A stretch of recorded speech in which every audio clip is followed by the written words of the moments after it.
जो middle class के लोग जो होते हैं वो एक्टिव इनकम पे ज़्यादा डिपेंड करते हैं। अगर उनको अपनी पैसिव इनकम क्रिएट करनी हो, मिडिल क्लास को एक वर्ड होता है एब्सोल्यूट रिटर्न और एक होता है परसेंटेज रिटर्न। आपको हमेशा परसेंटेज रिटर्न देना। और जो रिच फैमिलीज होती हैं वो अपने बच्चों को जनरली बाहर क्यों भेजते हैं पढ़ने के लिए? हार्वर्ड में एक बी हाइव थ्योरी चलती है, अगर आपको पता होगा। वहाँ पर एक ग्रुप बनता है।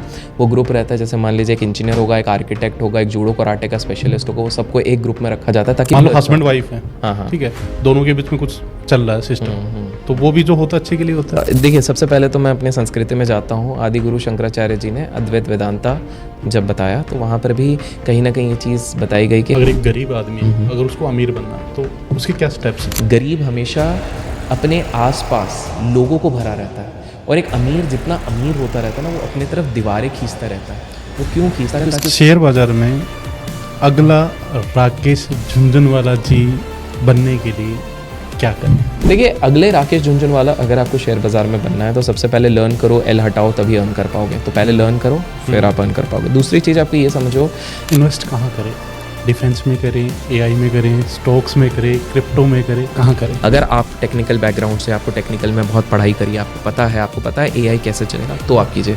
अगर स्टॉक मार्केट की बात करें तो अभी हाल ही में स्टॉक मार्केट में जीनियस कौन है भाई? विजय केडिया जी हैं, बड़े हम्बल हैं, योगा करते हैं, खुश रहते हैं, गाना गाते हैं। उनका ये कहना है कि भाई उनने स्मॉल कैप में इन्वेस्ट करा। एक समय पे मैं उनको स्टार्टिंग से देख रहा हूँ। एक समय पे उनके 400 करोड़ थे, 300 करोड़ थे। आज नमस्कार दोस्तों, मैं हूं आपका दोस्त डॉक्टर हिम्मत भारद्वाज। कैसे हैं आप सब? उम्मीद करता हूं आप सब अच्छे से होंगे। साथियों, आज के पॉडकास्ट में हमारे साथ हैं वन एंड ओनली अभिषेक कर भाई। और इस पॉडकास्ट में हमने बहुत डेप्थ में और डिटेल में बात की है कि अगर एक गरीब आदमी है और उसको अगर अमीर बनना है तो वो क्या ब्लूप्रिंट होगा, वो क्या स्टेप्स होंगी। मिडिल क्लास फैमिली में आपने देखा होगा वो एक्टिव इनकम पे डिपेंड रहते हैं, तो वो पैसिव इनकम कैसे जनरेट कर सकते हैं स्टॉक मार्केट में। आप दूसरे राकेश झुनझुनवाला जी कैसे बन सकते हैं, इस पे काफी डिटेल में और डेप्थ में हमने इस पॉडकास्ट में बात की। बहुत सारे लाइफ लेसन भी मिलने वाले हैं, क्योंकि अभिषेक कर भाई ने बहुत बहुत डेप्थ में चीजें बताई हैं हमें। तो इस पॉडकास्ट का एक एक शब्द आपके लिए बहुत बहुत कीमती होने वाला है। इस पॉडकास्ट को आपको अंत तक जरूर देखना है। एंजॉय कीजिए इस पॉडकास्ट। अभिषेक भाई, बहुत बहुत स्वागत आपका THB पॉडकास्ट में। थैंक यू सो मच भाई, आपने इधर इनवाइट किया, एंड होपफुली जितना हो सके अपन वैल्यू देने की कोशिश करेंगे। जी, सबसे पहले तो बताइए कैसे हैं आप? एकदम बढ़िया, और आपसे मिलके बेहद प्रसन्नता हो रही है और भी अच्छा लग रहा है अब। भाई, मेरे जो सवाल होने वाले हैं वो बिल्कुल सीधे और सरल होने वाले हैं। सबसे पहले जो मेरा सवाल है वो है कि जो मिडिल क्लास के लोग जो होते हैं वो एक्टिव इनकम पे ज़्यादा डिपेंड करते हैं। अगर उनको अपनी पैसिव इनकम क्रिएट करनी हो तो कैसे कर सकते हैं मिडिल क्लास फैमिली या मिडिल क्लास लोग? सबसे पहली बात है, एक आज के समय पे ना मिडिल क्लास लोगों को इवन बिफोर डिसाइडिंग कि एक्टिव इनकम कितनी करे, पैसिव इनकम कितनी करे, उन्हें अपना माइंडसेट सही करना पड़ेगा। और माइंडसेट अगर उनको सही करना है तो पहले ये बात, सोशल मीडिया में जितना नरेशन दिख रहा है उससे बचना पड़ेगा। मैं समझाता हूँ कैसा, एक संक्षेप में। ठीक है। एक मिडिल क्लास व्यक्ति अचानक से यूट्यूब खोलता है, इंस्टाग्राम खोलता है, और उसको सबसे पहली चीज़, दो तरीके की चीज़ें दिखती हैं। एक होता है 15 मिनट में मैंने कैसे 1 करोड़ रुपए कमाए, दैट इज़ नंबर 1। और दूसरी चीज़ जो उसको देखता है, वो देखता है कि 5,000 रुपये से मैंने SIP चालू करी, आज मेरे पास 100 करोड़ का पोर्टफोलियो है। ठीक है, अब हम इस पर तर्क वितर्क नहीं करते, इसमें सच क्या है झूठ क्या है, ये तो एक डिबेटेबल चीज़ है, ये आपकी ऑडियंस खुद डिसाइड करेगी, मैच्योर्ड ऑडियंस है। ठीक है, लेकिन अब आप देखिए, पहली चीज़ है, अगर इतने आसानी से 15 मिनट में कोई 1 करोड़ बना रहा है या 50 लाख बना रहा है, तो बड़े बड़े जो उद्योगपति हैं, अंबानीज, अडानीज, ये सब कुछ छोड़ के ट्रेडिंग और इन्वेस्टिंग करते हैं। सबसे पहली चीज़ तो ये। दूसरी चीज़ है, हम छोटा सा अगर मैथ्स कर लेते ना तो हमारी आंखें खुल जाती, जब कहा जा रहा है कि 5,000 रुपये की मैंने SIP करी और उससे मैंने 75 करोड़ या 100 करोड़, और यूजुअली कहते हैं 20 साल में इनने कमाया। चलिए एक छोटा सा हाइपोथेटिकल एक मैथ्स करते हैं जिससे लोगों को समझ में आए। देखिए, अभी तक जिसने थोड़ा सा भी फाइनेंस का कंटेंट सोशल मीडिया में कंज्यूम किया है तो उन्होंने 2 शब्द हमेशा सुने, म्यूचुअल फंड में निवेश करो और SIP करो। ये हमने सबने सुना है। ठीक है, आम आदमी ने भी सुना हुआ है, सबने सुना है। दूसरी बात सबने ये सुना है कि कुछ भी कर लो, अगर आप म्यूचुअल फंड में SIP कर रहे हो तो अच्छे से बुरी हालत में भी 15% का CAGR सालाना ईयर ऑन ईयर आपका बनेगा। सिंपल भाषा में अगर कहूँ कि आपका 15% से कंपाउंड होगा आपका पैसा। अच्छा, ठीक है, ये कहा जाता है कि भाई इंडियन स्टॉक मार्केट लंबी अवधि में आपको 15% सोते वक्त भी देगा।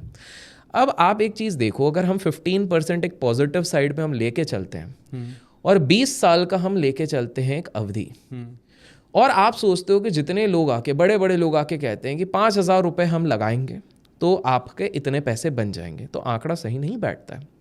आपको समझ में ये आएगा कि अगर 15% की कंपाउंडिंग से आपको 75 करोड़ रुपए का पूरा कॉर्पस बनाना है, उसके लिए महीने की SIP होनी चाहिए 5 लाख रुपए। 5 लाख। सवाल ये उठता है, क्या जो वो बता रहे हैं वो झूठ नहीं, हम सच झूठ की बात ही नहीं कर रहे। सवाल ये उठता है कि क्या वो पैसा SIP से बन रहा है या वो पैसा इसलिए बन रहा है कि एक्टिव इनकम इतनी बनाई गई है जिसको सस्टेनेबल तरीके से धीरे धीरे ग्रो किया जा रहा है। तो जो लोग ये कह रहे हैं वो झूठ नहीं कह रहे, लेकिन वो पूरा सच भी नहीं बता रहे। पूरा सच ये है कि उन्होंने पहले वर्ष भले ही 5-5 हज़ार रुपये से SIP करी, बट उसके बाद उन्होंने इन 3 में से कोई बिजनेस किया। पहला, या तो उन्होंने टीचिंग का बिजनेस किया, कोई इंजीनियर को पढ़ा रहा है, कोई CA को पढ़ा रहा है, कि इंजीनियर से ज़्यादा इंजीनियरिंग पढ़ाने वाला बंदा पैसा कमाता है, आपको भी पता है। एक CA से ज़्यादा CA पढ़ाने वाला बंदा कमाता है। दूसरा तरीका जिसने इनसे कमाया है, वो जो ये म्यूचुअल फंड होते हैं, वो डिस्ट्रीब्यूटर्स होते हैं। जितना ज़्यादा म्यूचुअल फंड बिकेगा उनका एक कमीशन उनको बनेगा। और तीसरा होता है जिसको आज के समय पे हम एफिलिएट इनकम कहते हैं। हर ब्रोकिंग अकाउंट खोलने पर आपको एक XYZ परसेंटेज मिलेगा।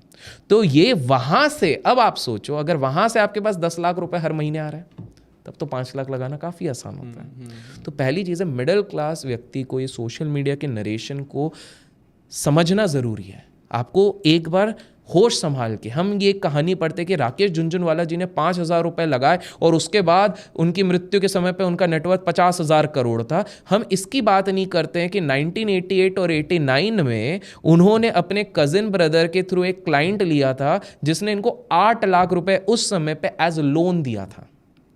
आज के समय पे 1 लाख रुपए भी एक मिडिल क्लास का व्यक्ति लेने जाता है, उसके पास 100 डॉक्यूमेंट्स मांग लेते हैं।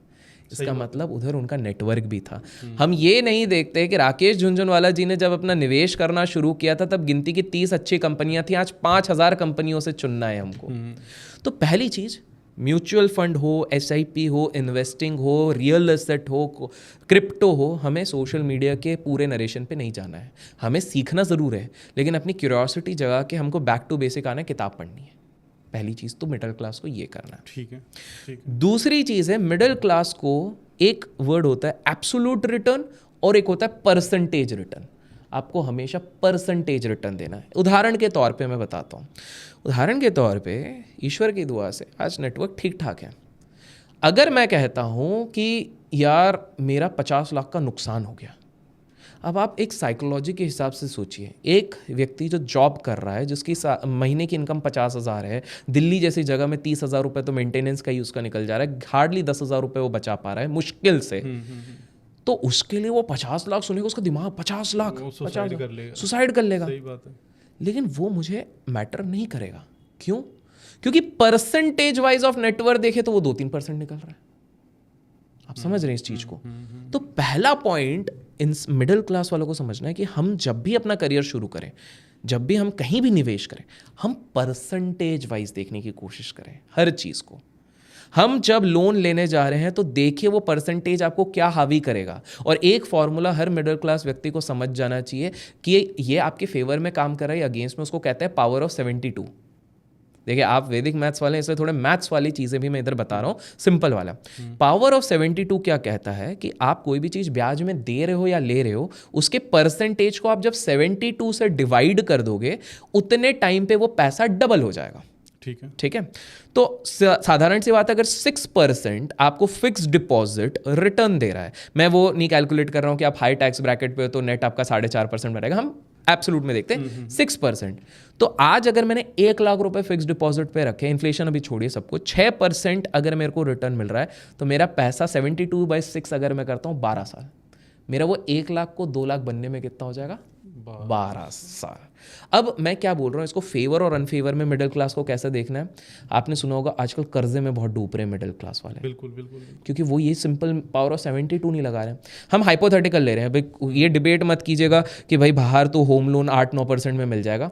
चलिए आप मानिए कि अब मैं आपसे पूछता जाता हूँ और आप इस चीज़ का मैजिक समझेंगे, फिर लोग भी समझ जाएंगे, ठीक है। क्योंकि पॉडकास्ट है, इंटरव्यू नहीं है, तो हम दोनों इस पर थोड़ा करते हैं, ठीक है। मुझे एक चीज़ बताइए कि हम इमेजिन करते हैं कि 20% का, थोड़ा राउंड ऑफ नंबर ले रहा हूँ, अगर आप प्राइवेट लोन ले रहे हैं तो 20% आपको लग रहा है, क्योंकि प्राइवेट वाले तो महीने के भी इंटरेस्ट लगाते हैं, आपको पता है ना। तो मान लेते हैं साल भर का, सेक ऑफ अंडरस्टैंडिंग 20% का हमको ब्याज लग रहा है, ठीक है। अब आप बोलते हो भाई कि भाई मेरे को ना एकदम आलीशान बंगला बनाने का है, और आपको पता है दिल्ली में क्या रेट चलते हैं, ठीक है।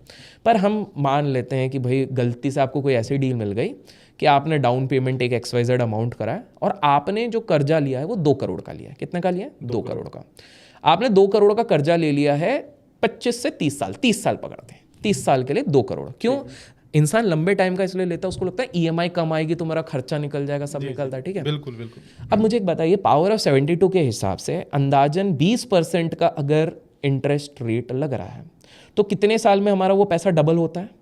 72/20 कितना हो रहा है अप्रॉक्सीमेटली? 3.5 3.5 पकड़ लें, 3-3.5 जी जी। तो अब आप देखो लोन वालों के साथ क्या होता है। 2 करोड़ की प्रॉपर्टी आपने मान लीजिए, 2 करोड़ आज उसकी इतनी वैल्यू है, एग्जाम्पल लेते हैं, पूरा लोन पे ले लिया 2 करोड़, ठीक है। वैसे तो डाउन पेमेंट टेक्निकल्स में बचाओ 2 करोड़। अगर 20% का रिटर्न है, इंटरेस्ट रेट है, ठीक है, तो अगले 3 साल में, 3.5 साल में ये 2 करोड़ कितना हो जाएगा? 4 करोड़। उसके अगले 3.5 साल में ये 4 करोड़ कितना हो जाएगा? 8 करोड़। उसके अगले 3.5 साल में 16, उसके अगले 3.5 साल में 32, उसके अगले 3.5 साल में 64, उसके अगले 3.5 साल में 100 करोड़ के ऊपर।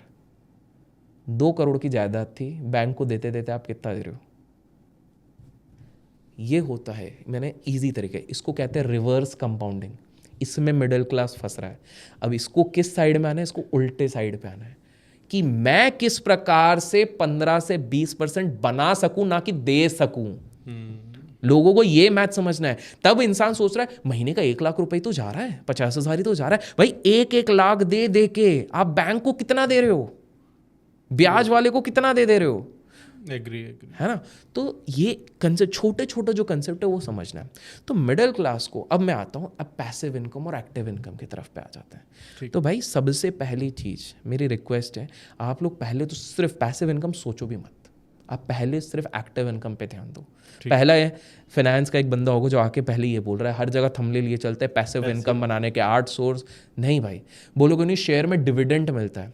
क्या आपको पता है अगर आपने TCS, इन्फोसिस या ITC के शेयर भी रखे हुए हैं, अगर आपको साल भर का 5 लाख रुपए का डिविडेंड भी बनाना है तो आपका पोर्टफोलियो 1 करोड़ का होना चाहिए। तो आप पॉइंट समझिए पहला कि आपको, मैं नहीं कह रहा हूँ पैसा नहीं कमा पाओगे, पर 1 करोड़ के पोर्टफोलियो तक तो पहुंचो ताकि आपको वो डिविडेंड जो चाहिए वो 5 लाख का कर सको। दूसरा बोलोगे नहीं पैसिव इनकम रेंट से मिलेगा, भाई रेंट के लिए वो रेंटल प्रॉपर्टी जो आप खरीदोगे ना उसका पैसा भी तो पहले कमाना पड़ेगा। एग्री।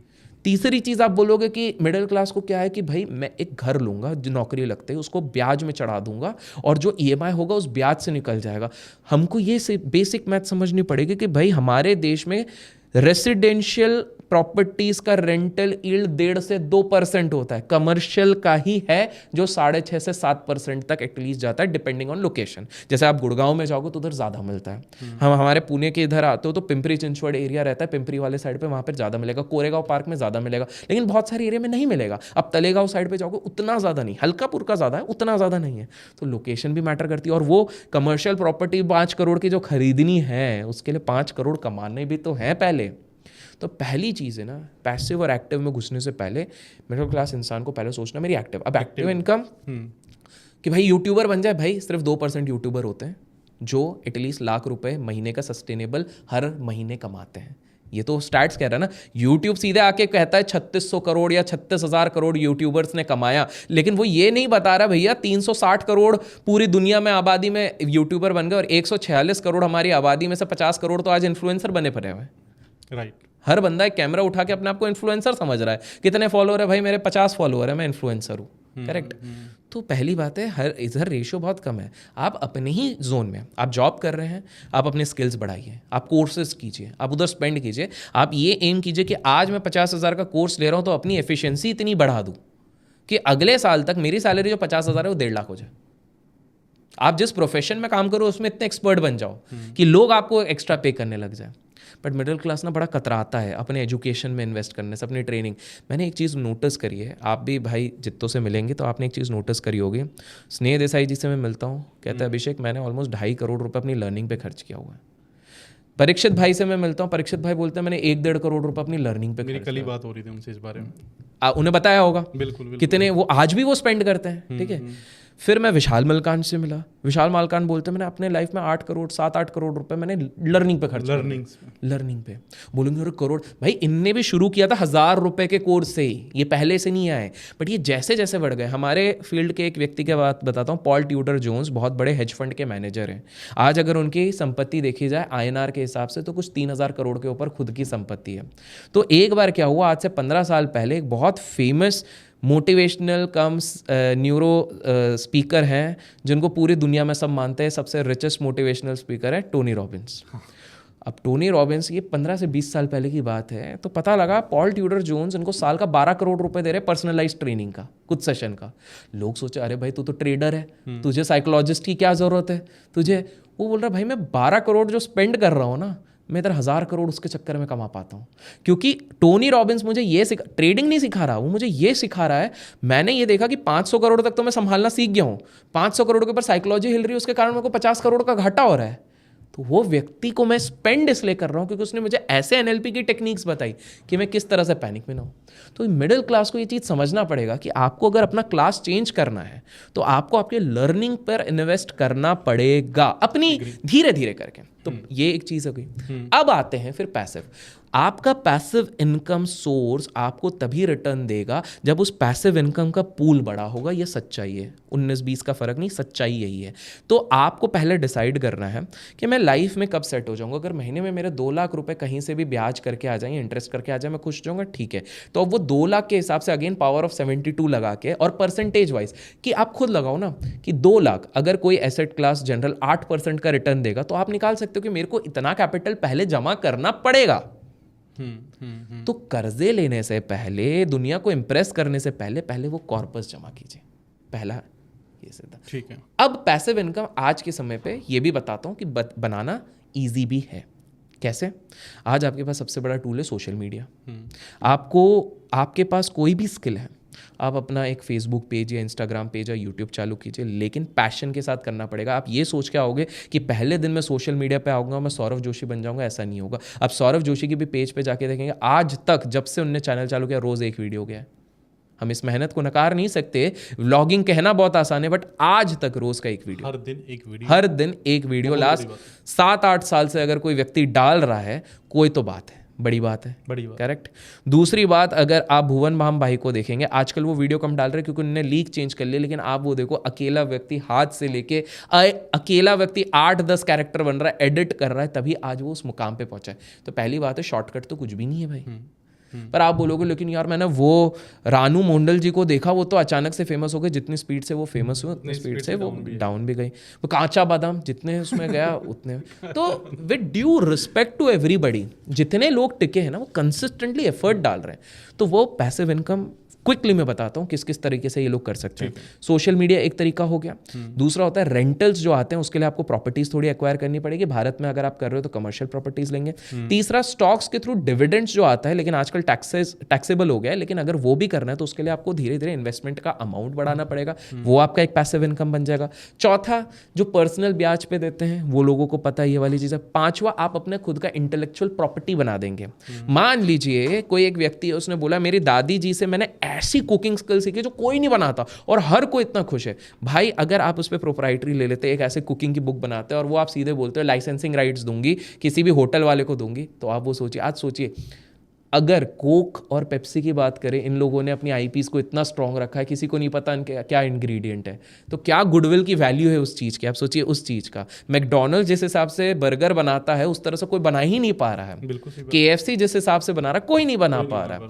तो ये वाली जो वो आईपी वाली चीज़ है आज के समय पे ये सारी, क्योंकि दुनिया इस तरफ पे बढ़ती जा रही है कि भाई आपके पास कुछ स्पेशल है ना, तो आप उसको बहुत अच्छे तरीके से मोनेटाइज कर सकते हो।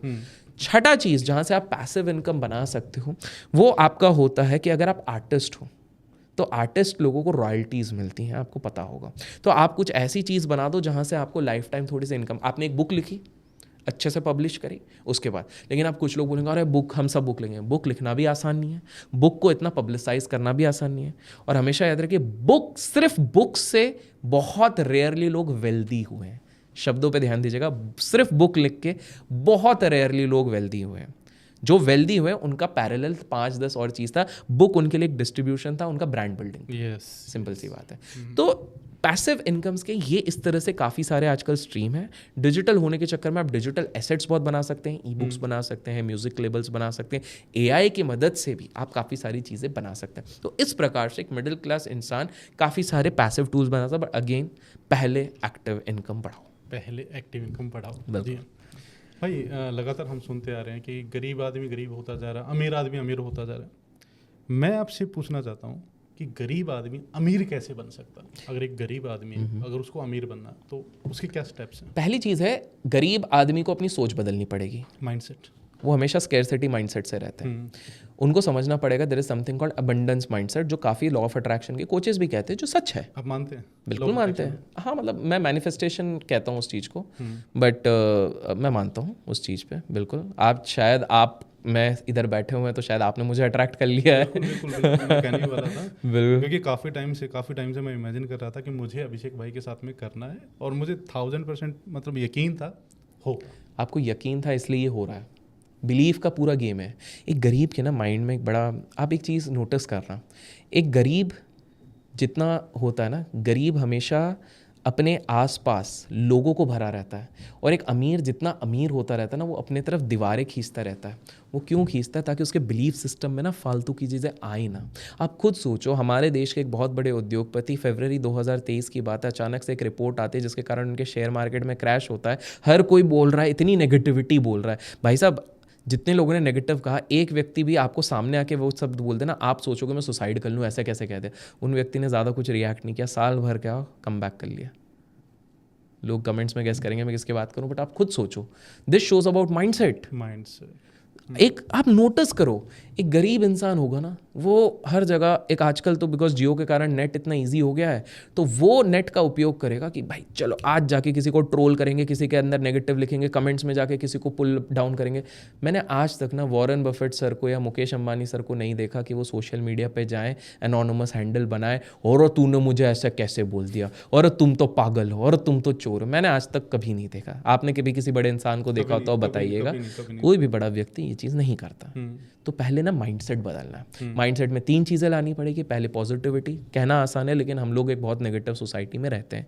हर कोई मारने धाड़ने, अखबार खोल लो तो रेप ही हो रहे हैं, मर्डर्स हो रहे हैं, सब कुछ नेगेटिव हो रहा है। तो पहला तो पॉजिटिविटी लाना पड़ेगा। उसके लिए स्पिरिचुअलिटी का राह भी अच्छा है, पॉजिटिव बुक्स पढ़ लो या मोटिवेशनल चीज़ें पढ़ लो, दैट इज़ नंबर 1।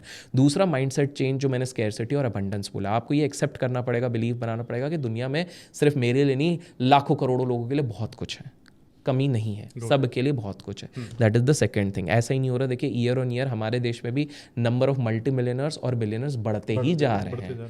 तो दूसरी चीज़ वो है। तीसरी चीज़ है, उनको लर्निंग का एप्टीट्यूड लाना पड़ेगा। क्यों? जैसे मैं अपने एग्जांपल देता हूँ। जेब में जब 500 रुपये थे, उस समय पे मैं जब लोकल में ट्रैवल कर रहा था, ऑलमोस्ट 13-14 ईयर्स बैक की बात है। अच्छा। हाँ, अब वो चीज़ था कि मेरे पास पैसे आ जाते, मैं कोई गरीब घर का नहीं था, मैं नॉर्मल, मतलब मेरे पिताजी एक समय पे 1500 रुपये कमाते थे महीने का, बट ठीक है, मैं स्टिल कहूँगा कि मेरे को खाना मिल जाता था, पढ़ने के लिए भी मिला था, दैट्स ओके। बट मैं आपको पॉइंट बताता हूँ कि मेरे पास एडवांटेज क्या हो गई थी कि मैंने एक टीचर को देखा था, उनको किताब पढ़ने का बड़ा शौक था, लेट 80s में भी किताबें पढ़ते थे। और मैं तो कहता हूँ कि मेरी ऑफिशियल एजुकेशन चालू हुई जब फॉर्मल एजुकेशन ख़त्म हुई, सिंपल सा। हाँ, एकेडमिक जब ख़त्म हुआ तब मेरा मेन शुरू हुआ। अब मुंबई का आपको अगर बताता हूँ तो मुंबई में जिस तरह आपने मेरे को ऑफ कैमरा आपके गुड़गांव वाली चीज़ बताई है, तो जैसे क्या आता है, मुंबई में भी काफ़ी सारे स्टेशंस हैं, तो थाने, अंधेरी, ये सारे इस तरह से। तो वहाँ पे एक स्टेशन होता है, लोग मुंबई वाले गेस करेंगे, जहाँ पर कि ना नकली किताबें मिलती है, ठीक है। तो वहाँ से मेरी एक नज़र पड़ी, क्योंकि अब पैसा कमाना है तो रिच वर्ड हमेशा दिमाग में देखेगा, तो मेरे को एक दिखी think and grow rich by Napoleon Hill. तो मैंने पढ़ा। अब मैं तब भी देख रहा था कि ट्रेन में तब हम जाते थे, तब डेटा हल्का फुल्का थोड़ा धीरे धीरे आने लग गया था, तो सब वो वायर्ड वाले हेडफोन लगा के, कोई तब वो क्या चलता था शायद टोरेंट से लोग डाउनलोड करके सब मूवी कोई देख रहा है, कोई गप्पे मार रहा है, कोई ताश खेल रहा है, मैं बैठ के मैंने बोला कोशिश करते हैं, पढ़ेंगे पढ़ेंगे। मेरे को कुछ कुछ आइडियाज़ आते थे उसमें, अरे ऑटो सजेशन, अपने आप को सजेस्ट करते रहो कि सब कुछ वो होगा। फिर लाइक माइंडेड वाला ग्रुप, एक एक्सपर्ट ग्रुप, फिर मैं वो पढ़ पढ़ के ये वाली चीज़ें। तो अब लेजिट मैंने जब उसको अप्लाई करना शुरू किया, उस एक किताब को मैं बार बार पढ़ता था, क्योंकि असली बात तो ये थी कि बाकी लेने के पैसे नहीं थे, और दूसरी चीज़ है ये किताब से कुछ लर्निंग्स भी मिल रही थी। सही बात है। तो वो करते करते धीरे धीरे रास्ते खुले, एंड फिर वो जो 5 में 2 ज़ीरो थे उसमें मल्टीपल ज़ीरोस लग गए धीरे धीरे करके। तो पॉइंट वही है कि मुझे भी क्या पता, मैंने खुद ने जब ये एक्सपीरियंस किया कि जब तक आप लर्निंग नहीं कर रहे हो तब तक आप एक अंधेरे में हो। ये लर्निंग ना एक उजाला होती है, और आज के लोग तो महालकी हैं यार। आप खुद सोचो, उनको आज ये पॉडकास्ट मिल रहा है, जब वो लाइक कर रहे हैं, कमेंट कर रहे हैं, तो उनको एक एम्पलीफिकेशन मिल रहा है कि भाई हाँ ठीक है, हमने एक सही जगह पर अपना समय इन्वेस्ट किया। उनके पास आजकल यूट्यूब वीडियोज़ हैं, इंस्टाग्राम वीडियोज़ हैं, आपके पास बहुत सारे, ये आपको सिलेक्ट सही करना। वही पूछना चाहता था, लर्निंग के क्या क्या सोर्सेज। जो व्यक्ति आज हमको ये वीडियो देख रहा है, अभी तक देख रहा है, उसने लाइक वाइक किया है, तो मैं बताता हूँ कि भाई आप बहुत लकी हैं। क्यों? क्योंकि आज भी दुनिया में 60% लोगों के पास बेसिक नेसेसिटीज़ छोड़िए, मोबाइल का भी एक्सेस नहीं है। एग्री। तो आप लोग बहुत लकी हैं। इंटरनेट भी है आपके पास, आप जब देख रहे हैं तो आपके पास ये है। तो पहली बात तो आपके पास लर्निंग के एंडलेस माध्यम है। तो आज के टाइम के हिसाब से मैं बोलूँ तो सबसे पहला है अच्छे पॉडकास्ट आप देखिए, ठीक है। दूसरा है आप डॉक्यूमेंट्रीज भी देखिए, फ्री में यूट्यूब पे बहुत सारी अवेलेबल है, वो सारी चीज़ें देखिए। तीसरा, मैं आज भी मानता हूँ सबसे बढ़िया स्रोत होता है फिजिकल बुक्स। मेरा ये मानना है, लोगों का है किंडल है, मैं बिल्कुल ड्यू रिस्पेक्ट करता हूँ आपका जो तरीका है। मेरा मानना है भाई फिजिकल बुक्स की बात ही अलग है, हर एंगल से। साइकोलॉजिकली भी मेरे को अच्छा लगता है कि वो सौंधी सी स्मेल जो रहती है उसकी, ठीक है, अब वो ठीक है, खुशबू आती है बिल्कुल। क्योंकि मैंने अपनी भी लाइब्रेरी बना रखी है, मेरी भी खुद की लाइब्रेरी है, तो फिर वो एक खुशबू। दूसरी बात है ना, मैंने डिजिटल में हमारी रीडिंग हो जाती है, हम कुछ न्यूज़ आर्टिकल ये वो करके हो जाता है, लेकिन जो एक डेडिकेटेड जो लर्निंग होती है, डीप लर्निंग होती है, मुझे आज भी लगता है वो किताबों से होती है। दुर्भाग्य ये है कि हम लोगों का अटेंशन स्पैन गोल्ड फिश से भी कम हो चुका है, 8 सेकंड से भी कम जा चुका है। इसके चक्कर में बहुत लोग नहीं कर पाते, तो उनके लिए पॉडकास्ट और ये सारी चीज़ें हैं, बट मुझे लगता है बुक्स। चौथी चीज़ जो मैं कहूँगा, अगर आपके पास अपॉर्चुनिटी मिलती है, आप सेमिनार्स फिजिकल वे में अटेंड कीजिए। अब आप बोलोगे कि यार सेमिनार्स ना फिजिकल जाओ तो महंगे होते हैं, हम ऑनलाइन कर लेते हैं। देखिए, जब आप एक इंसान से मिलते हो, आप उसका एनर्जी, उसकी वाइब फील करते हो, ये एक बहुत बड़ा डिफरेंस होता है, और ये चीज़ देखी जा रही है। आपको मैं बता दूं 2024 में जो एक वर्ड आया, ऑक्सफोर्ड ने निकाला, ब्रेन रॉट, बच्चों का दिमाग सड़ रहा है डूम स्क्रॉलिंग और इन सारे चक्करों में। तो WHO की रिपोर्ट ये निकली थी कि अगर 1 साल से कम उम्र के बच्चों को तो मोबाइल एक्सपोजर देना ही नहीं चाहिए, और 3 साल के कम बच्चे हैं तो 1 घंटे से ज़्यादा एक्सपोजर होना नहीं चाहिए। बट क्या हो गया कि फैमिली लाइफ में पति पत्नी दोनों बिजी हैं, तो वो लोग मोबाइल पकड़ा दे रहे हैं, और इस चक्कर में क्या हो रहा है, 5-5, 6-6 साल की उम्र में लोगों को स्पीच थेरेपी देनी पड़ रही है। बहुत इशूज़ हो रहे हैं। आप तो स्कूल्स देखते हैं तो ये सारी बहुत सारे मेंटल डेवलपमेंट स्लो हो चुकी है, करेक्ट। अब जस्ट इमेजिन करो कि अगर हल्का फुल्का कॉमिक्स पकड़ा दिया जाए, उसमें भी कार्टून्स है, मतलब मैं तो कहूँगा कि हमें भी आज याद है एक समय पे, पता नहीं, राज कॉमिक्स और नागराज सुपर कमांडो, ध्रुव, डोगा, बिल्कुल भेड़िया। आप सोचिए, हमको आज भी याद है, आज भी हम कहते हैं नाग पाशा था एक विलन वहाँ पे, तो और उसके बाद बोना वामन करके एक था सुपर कमांडो ध्रुव का। तो आप सोचिए, भोकाल, वो क्या टाइम था, एंड हमको वो विजुअल देख के भी मज़ा आता था। ये सारी हम रीडिंग करते थे, रीडिंग की हैबिट डेवलप होती है। एग्जैक्टली। तो मैं ये कह रहा हूँ कि आज भले ही नहीं कर पा रहे हो, हमारे पास सोर्सेज बहुत हैं, बट आप यूज़ कीजिए। AI को भी सही तरीके से यूज़ कीजिए ना। AI से आप ये करके मत करो कि भाई नियरेस्ट रेस्टोरेंट बता दो कहाँ, जहाँ पर मैं खाना खाऊँ, ये करूँ, वो सब में मत यूज़ करो। आप यूज़ करो, AI से पूछो कि बेस्ट रिसोर्स क्या होगा अगर मेरे को आज ये लर्न करना है, मेरे को सिस्टमैटिक लर्निंग एक मेरा शेड्यूल बना के दे दो। आप इस प्रकार से स्टूडेंट लेवल पे तो आप ये चीज़ यूज़ करिए। एंड बिकॉज काफ़ी सारे पेरेंट्स भी आपका चैनल देखते, तो उनके लिए भी होगा कि प्लीज़ एटलीस्ट आपका बच्चा जब तक 15 वर्ष का हो जाता है ना, तब तक मॉनिटर कीजिए। आप ये मत सोचिए कि उसको उसमें छोड़ दिया। वो ना कहे कि भी the kid needs psychological support, the kid needs monitoring. ये बहुत क्रूशियल टाइम होता है। प्रॉब्लम ये हो रहा है कि हम लोग इतने ज़्यादा बिजी हो जा रहे हैं पैसे की दौड़ में कि हम ध्यान नहीं दे रहे, क्योंकि वो डिलेमा में है ना कि पैसे नहीं कमाएंगे तो वो कैसे, ये कैसे। देखिए, जब आपने डिसाइड किया है एक छोटी सी आत्मा को इस धरती पे लाने का, तो अब रिस्पॉन्सिबिलिटी आपको लेनी पड़ेगी। या तो आप डिसाइड करो नहीं करना है, दैट इज ऑल्सो फाइन। आजकल काफ़ी सारे लोग हैं, मैं देख रहा हूँ दिल्ली, मुंबई, बैंगलोर, पुणे में डिसाइड करते हैं शादी नहीं करना, और शादी भी कर लिया, डबल इनकम, क्या वो एक कंसेप्ट बनता है double income, no kids, no child, नहीं का वो सही है, रैदर देन कि आप एक चाइल्ड ला रहे हो और आप उस पर ध्यान नहीं दे पा रहे हो, और उसके बाद आप बोलते हो 8 साल की उम्र में इसको डिप्रेशन शब्द ही मैं कुछ पिछले 8-10 साल से सुन रहा हूँ, हमको तो पता नहीं था, और जब बताया गया अच्छा इसको डिप्रेशन, फिर समझ में आता है ऐसे तो हम तो कितनी बार डिप्रेशन में थे यार, हम तो हंसते खेलते घर से 2 लाफा पड़ा, अपने आप सारा डिप्रेशन निकल गया। बिल्कुल बिल्कुल सही बात। तो पॉइंट है, मजाक नहीं बना रहा हूँ डिप्रेशन वालों का, लेकिन पॉइंट आप ये चीज़ समझिए, मॉनिटर कीजिए आपके बच्चों को। तो आपके जो रिच माइंडसेट के लिए ये 3 चीज़ें हो गई कि भाई आपको ये करना है। अब मैं 5 स्टेप बताता हूँ फटाफट, किस तरह से एक गरीब अमीरी की तरफ प्रस्थान कर सकता है। पहला, उसको ये सारी चीज़ें करके इंस्पिरेशन लेने पड़ेंगे, अपने गोल सेट करना पड़ेगा। बिना गोल के कोई भी नहीं पहुंच पाएगा। तो इंस्पिरेशन कैसे सेट करेंगे? Let's take an example. आज कोई कहता है कि भाई मैं लेट्स से मैं कुछ बहुत बड़ा उद्योगपति बनना चाहता हूं, तो आपके इंस्पिरेशन सेट होना चाहिए या तो मुकेश अंबानी, गौतम अडानी बाहर के करें, इलॉन मस्क। आपको टेक्नोलॉजी में करना है लैरी पेज, ओरेकल के फाउंडर लैरी एलिसन। इस तरह से आप पहले सेट करो, उनके बारे में सब कुछ खदेड़ दो, सब कुछ पढ़ लो, सब कुछ पता कर लो, सब कुछ जहाँ जहाँ से रिसोर्स मिले, इंटरनेट पे सारी चीज़ें अवेलेबल है, किताबें जो भी हैं, बायोग्राफीज हैं, सब कुछ पढ़ लो। क्या सब कुछ सच मिलेगा? नहीं, बट 70% मिल जाएगा। सही बात है। 30% PR भी होता है, 70% आपको सच मिल जाएगा, उतना काफ़ी है आपके लिए। तो पहले तो डीपली आप पूरा स्टडी करके एनालाइज कर लो, दैट इज नंबर 1। दूसरी चीज़, अब आपने ये कर लिया, अब आपको ये समझना पड़ेगा कि इंडियन कंटेक्स्ट वर्सेस अगर आपने US रोल मॉडल बनाया तो थोड़ा सा डिफरेंट होता है। फॉर एग्जांपल, बाहर अगर आप जाते हैं 13 साल की उम्र में बच्चों को लात मार के बोलते हैं बेटा अब तू खुद कमाना शुरू कर, अपना पढ़ाई खुद देख, ये सारी चीज़ें कर। भारत में तो हम लोग लकी हैं कि माता पिता के छत्र छाया में हम 40-50 तक भी रहते हैं जब तक वो जीवित हैं, हमारी शादी तक में वो रहते हैं, हमारी प्रॉपर्टी के लिए पैसे कम पड़ रहे हैं तब भी वो रहते हैं कि बेटा वो गाँव की अपन एक ज़मीन बेच देते तेरे लिए, ये कर लेते, होता है। तो हम लकी हैं इस चीज़। तो हमको वो कल्चरल डिफरेंस समझ के उसको रिस्पेक्ट करना चाहिए, एक्सेप्ट करना चाहिए, और उसके बाद कंडीशंस को देखने के हिसाब से हमको अब पहली चीज़ ये सोचनी है कि मेरे को ये सोचना है कि मेरे अंदर सबसे बढ़िया स्किल कौन सी है, उसको मैं कैसे एनहांस करूं। देखिए, ब्रूस ली भी ये कहता है 10,000 आवर प्रैक्टिस, 10,000 घंटे तक अगर कोई भी स्किल की प्रैक्टिस करी जाए, उनके एक बहुत फेमस कहावत भी है कि मैं उस किक से नहीं डरता हूँ जो अलग अलग 10,000 बार की गई, पर मैं उस एक किक से डरता हूँ जिसको 10,000 बार प्रैक्टिस किया गया। समझे?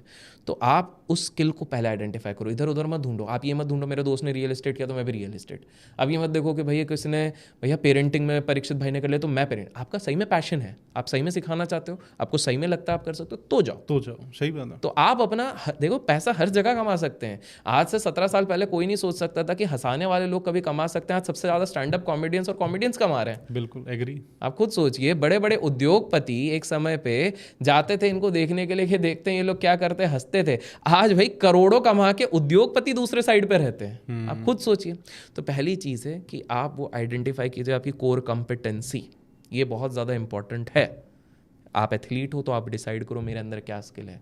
जैसे ही आपने कोर कॉम्पिटेंसी डिसाइड कर ली, तीसरा आपको अपना एक स्वॉट एनालिसिस कर लो कि भाई मेरे स्ट्रेंथ्स ये हैं, मेरे वीकनेसेस ये हैं, मेरे पास अपॉर्चुनिटीज़ ये होंगी, ये थ्रेट्स ये हैं, ये सब मुश्किल है, ताकि आपको पता रहे कि आप कितने केपेबल हो। देखो, एक रणभूमि में आप जा रहे हो, एक एक्स लेके जा रहे हो, एक्स को शार्पन ही नहीं किया हुआ है, आप बोलोगे मैं जाके लड़ लूँगा परशुराम जी जैसे, नहीं लड़ पाओगे, नहीं हो पाएगा। तो आप पहले उस चीज़ को पता कर लो। हाँ, मेरे अंदर ये खामी मेरे, फॉर एग्जाम्पल आप खुद सोचिए, काफ़ी सारे एक्टर्स हैं, नवाजुद्दीन भाई हैं, ठीक है।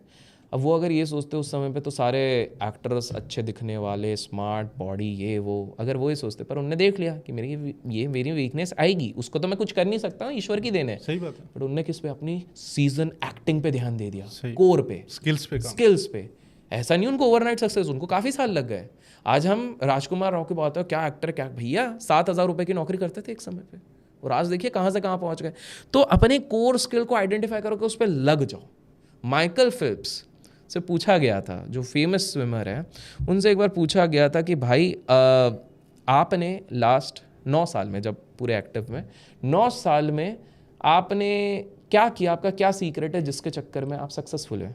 उन्होंने बोला 9 साल में एक दिन भी ऐसा नहीं, एक दिन भी, चाहे मेरे को बुखार है, तबीयत खराब है, मैं ट्रैवल कर रहा हूँ, जिस दिन मैंने एटलीस्ट 2.5 घंटे प्रैक्टिस नहीं करा है।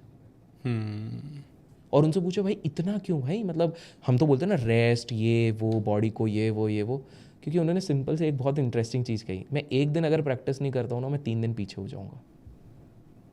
एक दिन प्रैक्टिस ना करने से आप 3 दिन पीछे। भाई इस प्रैक्टिस के गेम को ना मैं बहुत अच्छे से जानता हूँ। क्यों? क्योंकि जब मैं पहली बार अपना नेशनल रिकॉर्ड बना रहा होता हूँ, तो मेरा पहला नेशनल रिकॉर्ड था फास्टेस्ट क्यूब कैलकुलेशन का। वाह। और ये ब्रूस ली वाली बात मैं जानता था कि जब तक मैं किसी टॉपिक पे 10,000 बार प्रैक्टिस नहीं कर लूँगा, मैं नेशनल रिकॉर्ड नहीं बना। नेशनल रिकॉर्ड का मतलब होता है कि नेशनल लेवल पे आप एक रिकॉर्ड सेट कर रहे हैं। फास्टेस्ट क्यूब कैलकुलेशन का था, खूब सारी प्रैक्टिस की, लगभग 10,000 बार प्रैक्टिस कर चुका था। और मेरी जो टाइमिंग आई थी वो आई थी 4 मिनट 42 सेकेंड जब मैं रिकॉर्ड बनाने गया। मैं खुश था काफ़ी कि अब तो मेरा रिकॉर्ड बन गया समझो।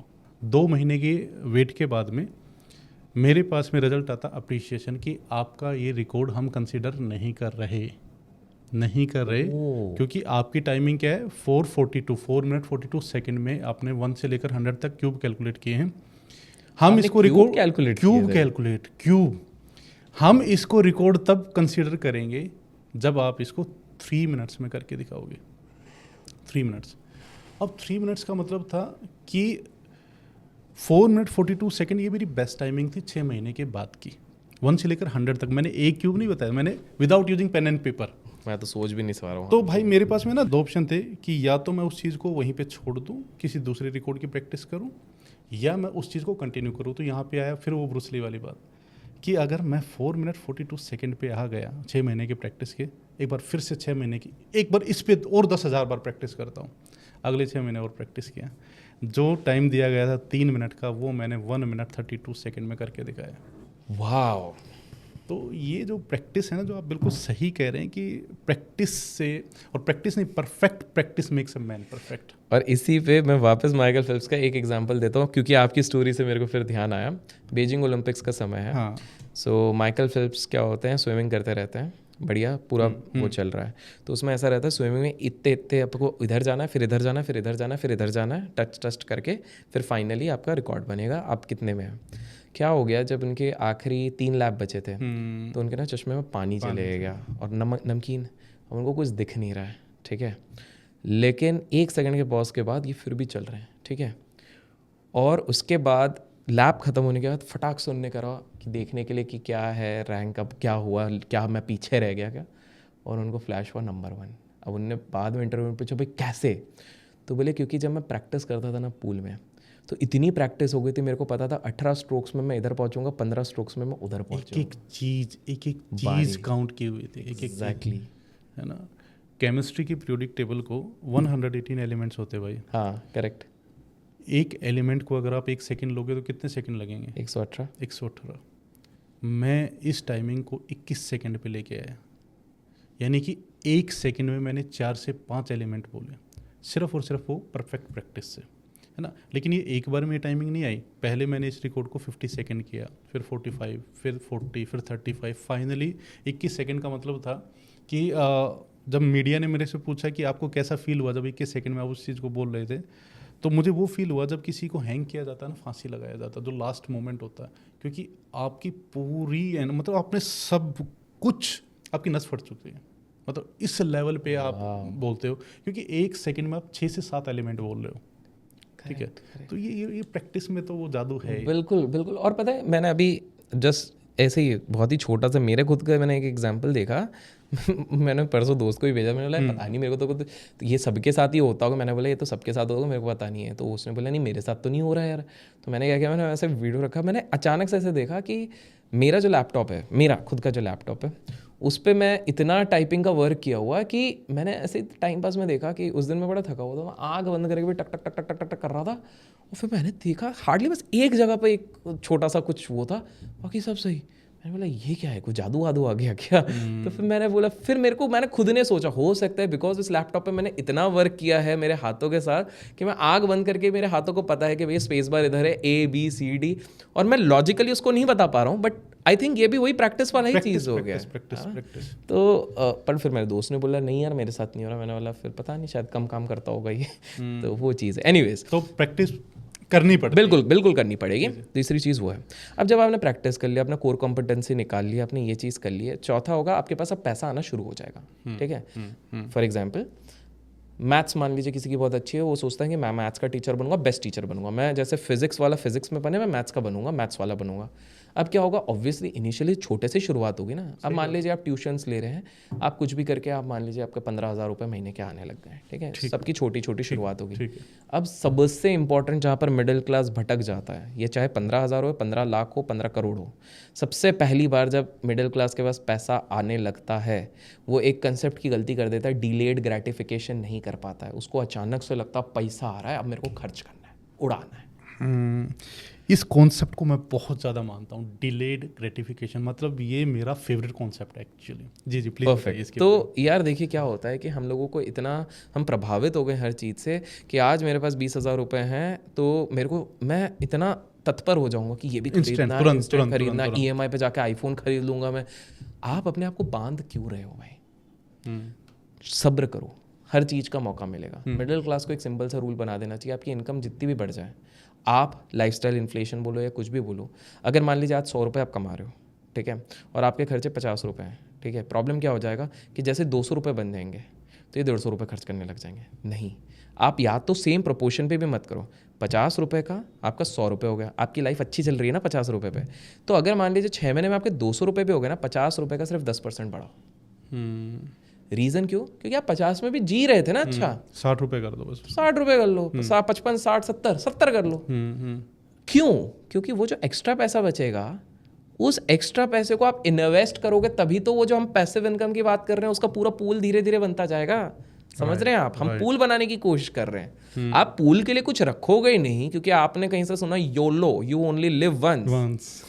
अब आप सोचिए, योलो वालों की सबसे हालत खराब हुई थी कोविड-19 में। 2020 में क्या हो गया, 15 वर्ष का एक्सपीरियंस है, लोगों की तनख्वाह अगर 3 लाख रुपए है तो भैया उनके ऊपर 3 लाख का EMI चल रहा है, हाउस का, घर का, ये वो। सबसे ज़्यादा प्रॉब्लम किसको आ गई? अचानक से उनकी जॉब चले गई, जो उन्होंने सोची नहीं थी। अब वो 3 लाख बैंक तो मांगेगी ना, क्रेडिट कार्ड वाले तो मांगेंगे ही ना, राइट, वरना आपकी चीज़ें सीज करेंगे। वही लोग सबसे फंसे। अब वो जस्ट इमेजिन करो, जिस व्यक्ति ने अपने 8 महीने के पैसे बचा के रखे, उसको ना टेंशन है ना कुछ है। आप इसको सब कुछ कनेक्टेड। आप सोचो, जिस व्यक्ति ने 3 लाख रुपए के EMI ले लिए 3 लाख की सैलरी पे, अभी तक योलो योलो योलो चल रहा है। अब क्या करूँ वो वाला सिस्टम आ गया। दूसरी बात है, अब उसको टेंशन होगी, टेंशन के चक्कर में हाइपर टेंशन होगा, हाइपर टेंशन के चक्कर में BP बढ़ जाएगा, BP के चक्कर में BP की गोलियां चढ़ जाएगी, डॉक्टर्स की फीस आजकल कितनी ज़्यादा, उसका दूसरा इनकम भी वो चढ़ गया, उसकी अगर जॉब चले जाएगी, घर के खर्चे तो ऑलरेडी चल रहे हैं, क्योंकि घर वालों को तो आदत हो गई है भैया कि रोज़ जोमेटो से ऑर्डर करना है, वो अपन कंट्रोल नहीं कर पा रहे। अगर बच्चों को मना किया कि अभी इस महीने से जोमेटो का ऑर्डर नहीं होगा, बच्चे क्लेश होगा। आप सोचो सब कुछ कितने कनेक्टेड है। सही बात है। तो उससे बेटर है भैया वो 3 लाख आपकी हैसियत है। वो जो हमारे पूर्वज कहते थे, जितनी चादर हो उतनी पैर बिसारो, बिल्कुल सही था। 3 लाख है ना, 1 लाख कर लो ना भाई।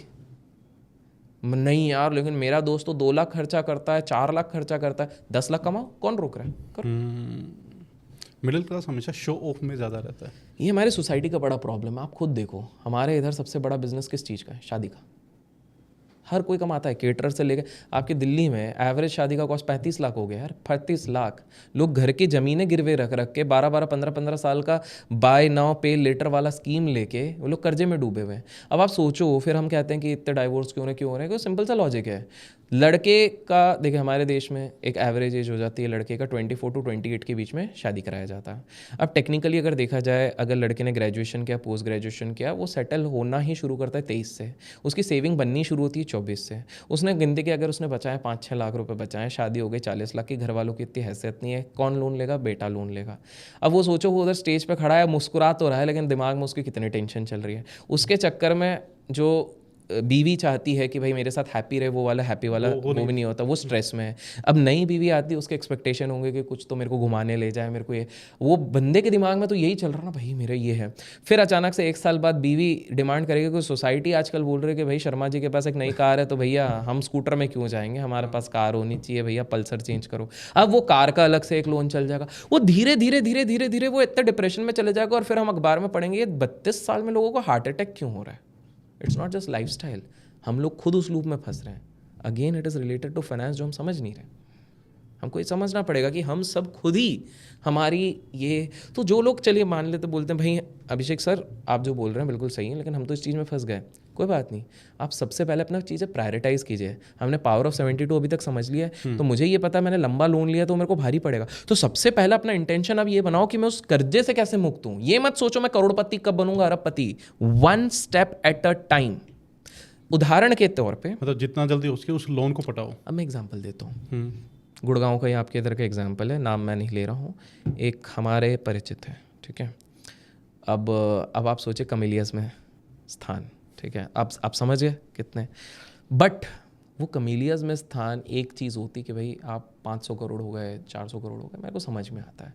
ये थोड़ा कट टू कट वाला बेसिस था, cut to cut in the sense बहुत बढ़िया कमा रहे हैं, कर रहे हैं। एक दिन मेरे मतलब मैं उनसे मिलने अगर जाऊंगा तो एक दिन मेरे को आएंगे मर्सिडीज़ में लेने के लिए, कभी बोलते हैं अरे अभिषेक भाई इसमें नहीं बैठना, आज ऑडी में जाएंगे, ये वाला वाला बढ़िया कमा रहे हैं, अच्छी बात है, सुख है, सबका अपना अपना है। बट अब उनके पास एक नई प्रॉब्लम आई। नई प्रॉब्लम क्या हो गई कि बिज़नेस में एक अच्छा खासा लॉस हुआ। अब बिज़नेस में लॉस के चक्कर में क्या हो गया कि कर्ज़ा ऑलमोस्ट कुछ 16 करोड़ के आसपास का, 16-17 करोड़ का कर्ज़ा आया, ठीक है। अब देखिए उनके पास ना एक एसेट है ऑलरेडी, कमेलियस, ठीक है।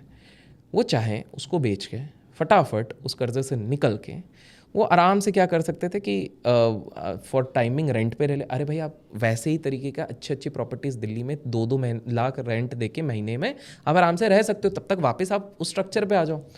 लेकिन वो आदत ऐसी लग गई ना, क्योंकि पहली बार उन्होंने पैसा कमाया और उनका लक बढ़िया काम किया, अच्छा खासा कर गया, कि उन्होंने वो चीज़ नहीं टालते गए। अब ऐसी हालत हो गई, पिल्स लेने पड़ रहे हैं, डिप्रेशन वाले सीन आ गया है, कर्जा 18 से बढ़ के 22 या 23 करोड़ के आसपास जा चुका है।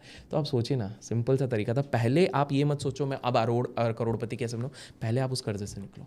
हमेशा याद रखिए, बड़ा आदमी कर्जा लेता है एसेट्स बनाने के लिए, बिजनेस बनाने के लिए, जो उसको रिटर्न देगा। उसको पता है कि अगर मैं 9% बैंक को ब्याज दूंगा तो मैं 18% इधर से कमाऊंगा। एक गरीब आदमी लोन लेता है दिखावे के लिए। एग्री। आपको ये समझना ज़रूरी है कि भाई जब आपकी हैसियत हो जाए ना, तब आप उन चीज़ों को अफोर्ड करो। एक इन्फ्लुएंसर अगर 1-1.5 लाख रुपए का iPhone 17 Pro Max लेता है तो वो सही कर रहा है, क्योंकि उसके लिए वो एसेट है, क्योंकि उससे से वो अच्छे वीडियो बनाएगा, उससे उसको ब्रांड्स मिलेंगे, उसको गेस्ट मिलेंगे। वो 1.5 लाख से 15 लाख रुपए कमाने वाला है उस फ़ोन से। एक मिडिल क्लास आदमी बस दोस्तों को दिखाने के लिए, क्योंकि भैया मैं ट्रिप में जाता हूँ, सबके पास आईफोन है, मेरे पास एंड्रॉयड है, एयर ड्रॉप नहीं हो पाता उस आईफोन प्लस मेरे को भी अच्छी फ़ोटो खींचनी है, वो उसके लिए लेता है। और उस पर भी EMI, आपको तो पता होगा 70% एप्पल आईफोन्स हमारे इधर EMI पे जाते हैं भारत पे, तो वो कर्जे में पूरी तरीके से डूब जाता है। तो मेन चीज़ है, चौथा पॉइंट जो हमने कहा, डिलेड ग्रेटिफिकेशन। उनको ग्रेटिफिकेशन को डिले करना पड़ेगा। और उससे आते हैं हम अपने 5th सबसे मेजर पॉइंट। आपने डिले किया तो आपके पास अब थोड़ा बचने लग गया। अब ना यू स्टार्ट ओनिंग बिजनेस या इक्विटी। जितने भी बड़े लोग हैं जो पुअर से रिच पे गए, या तो उन्होंने बिजनेस चालू किया, या तो प्रोफेशनल सर्विस चालू करी, या तो इक्विटी में इन्वेस्ट किया, या तो प्रॉपर्टी को पूरे तरीके से समझ के, पहले समझना पड़ेगा। वॉरेन बफेट सर इसको कहते हैं सर्कल ऑफ कॉम्पिटेंस। पहले किसी एक सेक्टर को बहुत अच्छे से पी जाओ, समझ जाओ। तो या तो आपको बिजनेस ओन करना पड़ेगा, और जैसे ही आप बिजनेस ओन करने लग गए, या बिजनेस चलाने लग गए, या प्रोफेशनल सर्विस, आप ऑटोमेटिकली गरीब से रिच होते हैं। इसमें बीच में एक सेगमेंट आया था बुक्स का, फिजिकल बुक्स का। कुछ अच्छी बुक्स आप सजेस्ट कर सकते हैं यंग जनरेशन के लिए? मैं 4-5 किताबें बताता हूँ जो लोगों को हेल्प आउट करेंगी। पहला psychology of money, Morgan Housel ने लिखी है। ये बहुत अच्छे से आपको साइकोलॉजिकल एस्पेक्ट्स बताएगी पैसों के बारे में। दूसरी किताब जो मैं कहूँगा, one up on wall street, ये पीटर लिंच द्वारा लिखी गई किताब है। ये आपको बहुत बेसिक में समझाएगी स्टॉक मार्केट कैसे काम करता है। पुरानी किताब है लेकिन आज भी वो चीज़ें वैलिड रहती हैं, आप उस चीज़ को आप पढ़िए। तीसरी किताब जो मैं कहूँगा वो जो नेपोलियन हिल जी की किताब है, think and grow rich. Easy to understand है, बहुत प्यारी किताब है, आपको पढ़नी चाहिए। आपको समझ में आएगा कि लाइफ में क्या करना है, कैसा। चौथी किताब है रिचेस्ट मैन इन बैबिलोन। बहुत पतली सी किताब है लेकिन बहुत प्यारी सी किताब है। ये बताती है किस प्रकार से छोटी छोटी 3 हैबिट्स आपके लिए कितना ज़्यादा पैसा बना सकती है, तीसरी में। और 5वां है fast lane millionaire fast lane. ये किताब भी आपको बताएगी कि पैसे कमाने के 3 लेन्स होते हैं, तो आपको कौन सी लेन लेनी चाहिए। बहुत सिस्टमैटिक तरीके से, ईजी तरीके से बताएगी। जैसे उसमें एक एग्जाम्पल था जो मुझे आज भी याद है, मैं आपके इसमें बताता हूँ कि क्या होता है। 2 भाई होते हैं, उनके पिताजी राजा होते हैं। वो कहते हैं कि भाई जो सबसे पहले पिरामिड बना देगा सारी संपत्ति उसकी हो गई, ठीक है। तो दोनों भाई बढ़िया मज़े मस्ती में।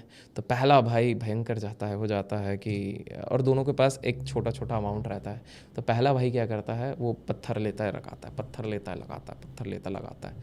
उसको क्यूरोसिटी होती है साल 1.5 साल बाद कि मैं जाके देखूँ मेरा दूसरा भाई क्या कर रहा है। वो जाके देखता है कुछ भी नहीं लगा है, वो बैठ के कुछ पेपर में लिख रहा है, लोगों से बात कर रहा है, फिर कुछ लिख रहा है, कुछ बना रहा है, कुछ पढ़ रहा है, उसको समझ में नहीं आता। फिर वो बोलता है अरे तो छोड़ो। फिर आता है 3 साल बाद भी देखता है तो बोलता है यार ये तो शुरू ही नहीं हुआ है, या फिर लगता है अब तो पूरा एम्पायर अपना होगा। लेकिन चौथे वर्ष जब आता है तो वो देखता है भाई ये क्या है, अचानक से कुछ रोबोट जैसी चीज़ें दिख रही हैं, बुलडोज़र जैसी चीज़ें दिख रही हैं, मशीन जैसी चीज़ें दिख रही हैं, आके पत्थर रख रहे हैं। फिर भी वो देखता है एक ही लेयर तो बना है, मैं तो तीसरे लेयर पे हूँ, तो मतलब बढ़िया है 10 लेयर बनाना है। छठे साल तक आता है वो देखता भाई इसका तो 90% कम्प्लीटेड हो गया, ये मान जाता है मैं हार गया, और एक्चुअल में ये जीत जाता है। दोनों में डिफरेंस क्या था कि जो ये वाला भाई था इसने प्रिपरेशन पे टाइम दिया, लर्निंग पे ध्यान दिया, उसने समझा कि टूल्स कौन से लगेंगे, लोगों को कैसे मैं हायर करके रख सकता हूँ जिससे पिरामिड जल्दी बने। तो उसने वो 1-1.5 साल वेस्ट नहीं किया, उसने लर्निंग पे लगा दिया। ये व्यक्ति ने बिना सोचे समझे ले पत्थर ले पत्थर। मैक्सिमम लोअर क्लास लोग यही कर रहे हैं, वो उस लूप में फंसे हुए हैं, वो वही हमाली कर रहे हैं। याद रखिए 15 घंटे काम एक मजदूर भी करता है 200 रुपये की दिहाड़ी के लिए जी। और वही 15 घंटे एक पढ़ा लिखा मैनेजर भी करता है, लेकिन वो उसी समय में 2 लाख रुपए कमाता है। डिफरेंस क्या है? स्मार्ट वर्क भी करना ज़रूरी है। प्रिपरेशन, उस व्यक्ति ने इतने साल अपनी मेहनत करी, पढ़ाई करी, इसलिए एक लेवल पे पहुंचा कि एक बार में वो सारे पैसे अब कमाता है। मैं आपसे एक सवाल पूछना चाहता हूँ, जो रिच फैमिलीज होती हैं वो अपने बच्चों को जनरली बाहर क्यों भेजती है पढ़ने के लिए? देखिए उसके लिए ना हमारी एजुकेशन सिस्टम को ब्लेम करना चाहिए। हमारा एजुकेशन सिस्टम हमेशा सिर्फ रट्टू रटाओ चीज़ों पे चला हुआ है। एग्री। और प्लस आज भी बहुत सारे, आज तो चीज़ें बदल रही हैं, लेकिन कॉलेजेस और इंस्टीट्यूट्स में जाते हैं तो बहुत प्री हिस्टोरिक पढ़ाई चल रही है, प्रैक्टिकल नॉलेज नहीं है, जिसको कहते हैं एक्सपीरियंशियल लर्निंग। तो पहला चीज़ है, बाहर जब जाते हैं, हार्वर्ड में एक बी हाइव थ्योरी चलती है, अगर आपको पता होगा, वहाँ पर एक ग्रुप बनता है। वो ग्रुप रहता है जैसे मान लीजिए एक इंजीनियर होगा, एक आर्किटेक्ट होगा, एक जूडो कराटे का स्पेशलिस्ट होगा, वो सबको एक ग्रुप में रखा जाता है ताकि मल्टी डायमेंशनल सोचा जाए। हम लोग सब एक तरफ से ही सोचते हैं क्योंकि हमारा ग्रुप एक जैसा है, सब कुछ है एक तरफ। जब आप दूसरों से मिलते हो, अच्छा ऐसे भी सोचा जा सकता, अच्छा ये भी सोचा जा सकता है, तो ये पहली चीज़ होती है। तो पहली चीज़ है एक्सपीरियंशियल लर्निंग, बाहर जाता है। दूसरा सबसे इंपॉर्टेंट चीज़ होती है नेटवर्क। बड़े लोगों की अगर बात करें तो उनको ये चीज़ पता है, नेटवर्क इज़ योर नेटवर्थ। उनको पता है कि जो व्यक्ति इस तरह पढ़ रहे हैं वो कहीं ना कहीं आगे चल के बड़े बड़े वाइस प्रेसिडेंट बनेंगे, सीईओ बनेंगे। बड़े बच्चे हैं तो इनको भी एट द एंड बिजनेस संभालना है, और आज के समय पे think local and act global वाली चीज़ है। तो ग्लोबल बिजनेस बनाना है तो यही सारे दोस्त काम आएंगे। तभी आप देखेंगे कि सारे बड़े बड़े लोगों के बच्चे भी बाहर पढ़े हैं, कहीं ना कहीं इनके माता पिता ने इनको भी बाहर भेजा था। और तभी जब ये लोग अपने बच्चों की शादियां भी करते हैं तो बाहर के लोग सबसे ज़्यादा गेस्ट बन के आते हैं इनकी शादियों में। तो आप ये देखिए सारा नेटवर्क का पूरा गेम रहता है। इनको पता है बड़ा गेम खेलना है तो नेटवर्क बनाना पड़ेगा। तो आप अच्छे नेटवर्क बनाओ। देखिए आपने एक कहावत सुनी होगी, you become an average of 5 people you hang around with. बहुत इंपॉर्टेंट है। अगर आज जो ये वीडियो देख रहा है वो उन लोगों के साथ एंगेज करता है, अगर कोई किसी की बुराई करता है तो हाँ वो साथ में लोग बुराई करते रहते हैं, कोई किसी टांग खिंचाई करते रहते हैं, आप वैसे ही रह जाओगे लिमिटेड ग्रोथ माइंडसेट के साथ। उसी की जगह आप 5 ऐसे लोगों के साथ मिलना शुरू कर दोगे जो सिर्फ बिजनेस की बात करते हैं, जो सिर्फ ग्रोथ की बात करते हैं, जो सिर्फ स्पिरिचुअलिटी की बात करते हैं। धीरे धीरे करके होगा तो आपका माइंड भी वैसा बनने लगेगा। और ये मैंने खुद ने नोटिस करा है। देखिए ये ज़िंदगी का एक कठोर सत्य मैं बताता हूँ, आप जितने ज़्यादा ग्रो होते जाएंगे आपके पुराने दोस्त जाते रहेंगे। एग्री। क्योंकि उसमें उनकी गलती नहीं है, आपका ब्रेन का वेवलेंथ इतना ऊपर हो गया है और वो वहीं पे रह गए, तो वो मैच नहीं हो पा रहा है। तो उसमें कुछ बुरा नहीं, आपने अच्छे पल बिताए, अच्छे पलों के साथ आप आगे बढ़े। आपका सर्कल हर 5 साल में बदलता है, लोग नोटिस करेंगे हर 5 साल में। और स्कूल के दोस्त, कॉलेज के दोस्त हार्डली 1-2 बचते हैं। आपके प्रोफेशन से ही आपके लॉन्ग टर्म दोस्त बनते हैं। अभी तक की आपकी लाइफ की 3 सबसे बड़ी लर्निंग्स क्या रही हैं? 3 सबसे बड़ी इंपॉर्टेंट लर्निंग्स मेरी लाइफ की। पहली लर्निंग ये रही है कि किताबें सबसे ज़्यादा हेल्प करती हैं किसी को भी ग्रो और इवॉल्व होने के लिए। अच्छा। लर्निंग कभी भी नहीं रुकनी चाहिए। ये साइंटिफिक वे में भी देखूँ तो ब्रेन के डेवलपमेंट के लिए भी ज़रूरी है कि हम हर बार कुछ ना कुछ लर्न करते जाएं। लर्निंग छोड़ दी ना तो ब्रेन सड़ना शुरू हो जाता है, आपसे बेहतर और कौन जान सकता है। ठीक है, तो दूसरी ये चीज़ सीखिए, थोड़ा स्पिरिचुअल है बट जो होता है अच्छे के लिए ही होता है। हम ना ब्रॉडर पिक्चर में इस चीज़ को समझ नहीं पाते हैं, बट हिंड साइड में जब देखते हैं तब हमको लगता है कि अगर वो वाली प्रॉब्लम नहीं हुई होती तो आज हम इस स्थिति में नहीं होते जहाँ पर हम आज पहुँच पाए हैं। तो जो भी होता है वो अच्छे के लिए ही होता है। जस्ट एम्ब्रेस करना है, हमको लर्न करना है rather than क्रिप करना है। अगर आपके साथ कुछ बुरा हुआ है तो शायद ईश्वर चाहते, ईश्वर हमेशा आपका भला ही चाहते हैं, ईश्वर चाहते हैं कि आपके साथ कुछ बहुत बड़ा हो। प्रॉब्लम क्या हो जाता है कि जो लोग उस लूप में फंस जाते हैं, मेरे साथ हमेशा बुरा हो रहा है, बुरा हो रहा है। आपकी बिलीफ सिस्टम वैसे बन गई, बिलीफ सिस्टम बन गई तो वही सब बुरा होता रहेगा। आप rather than ये सोचो अरे हो सकता है ये कुछ है। एक छोटा सा इंसिडेंट बताता हूँ। हमारी माता जी भोलेनाथ की बहुत बड़ी भक्त हैं। ठीक है, सो क्या हुआ था कि हमने कार थोड़े आगे रखी हुई थी उस दिन, क्योंकि कुछ हमारे एरिया में कुछ वर्क था, हम लोग वर्क करवा रहे थे तो थोड़ा आगे रखा था। तो एक शादी में जाना था, थोड़ा लेट हो रहे थे, तो हमने बोला चलिए चल के जाते हैं। तो इतने में हम जब बस थोड़ा सा, मतलब हमको 50 मीटर चलना था गाड़ी के लिए, थोड़ा सा चले तो उतने में सैंडल उनकी टूट गई। तो बोले अरे यार ये क्या हो गया, बट फिर उन्होंने कहा पता नहीं ईश्वर की इच्छा है, तो वो अंदर चले गए। उतने में उसी 3 मिनट के अंदर मैं बोला हाँ चलो ठीक है, क्या 10 मिनट लेट हो जाएंगे, दूसरा सैंडल पहन लेते हैं, हम चलते। सिर्फ मैं और माता जी जा रहे थे उस समय पे, उसी 3 मिनट के अंदर उसी एरिया के पास में, उसी जगह पे एक मेजर एक्सीडेंट हो गया। अब आप सोचिए, क्या हमें ग्रेटफुल नहीं होना चाहिए? क्या पता ये ईश्वर का इशारा था। मम्मी फिर बोली गए हाँ ये तो महादेव।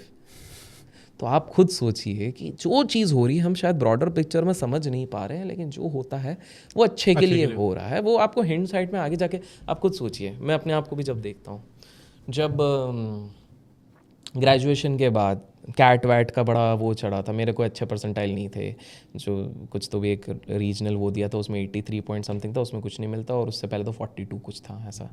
तो उस समय पे मैं एक्चुअली, मुझे याद है मैं 2 रात सोया नहीं, ठीक है, ये सोच रहा क्या आएगा क्या आएगा क्या आएगा। अब देखो डीप विद इन आज मैं ये समझता हूँ कि मैंने पढ़ा ही नहीं था तो मेरे को आता कहाँ से, पहली बात है। बट तो भी डर रहता है, तुक्के भी भले मारे ऑब्जेक्टिव में, लगेगा आया कि नहीं आया कि नहीं आया कि नहीं।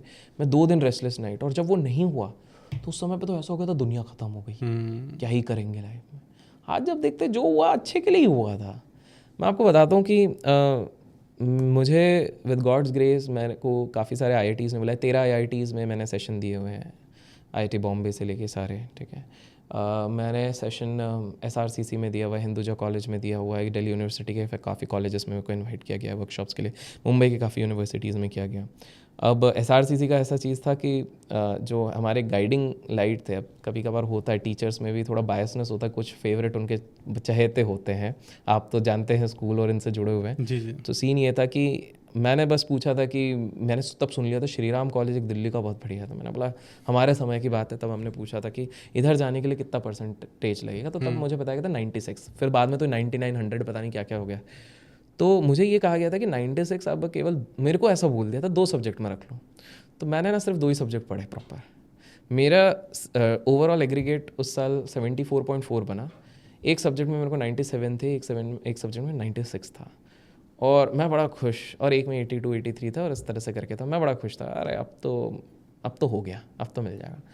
उस दिन मेरे को पता लगा और मेरे को झटका लगा कि भाई ओवरऑल 96 चाहिए थे, 96 97, ना कि केवल 2 सब्जेक्ट में। और मेरे को क्या पता लगता है कि जो हमारे क्लास के टॉपर थे उनको ये चीज़ अलग से प्राइवेट में बुला के, उनको अलग से एक्स्ट्रा पढ़ा के ये सब कराया जा रहा था, और उनको हो गया था। तो फिर मेरे को तब लगा था कि अरे यार, लेकिन ईश्वर का करिश्मा देखिए, ठीक उसके काफ़ी वर्षों बाद SRCC का मेल आता है कि सर आप इधर गेस्ट लेक्चर देंगे क्या, वर्कशॉप देंगे क्या।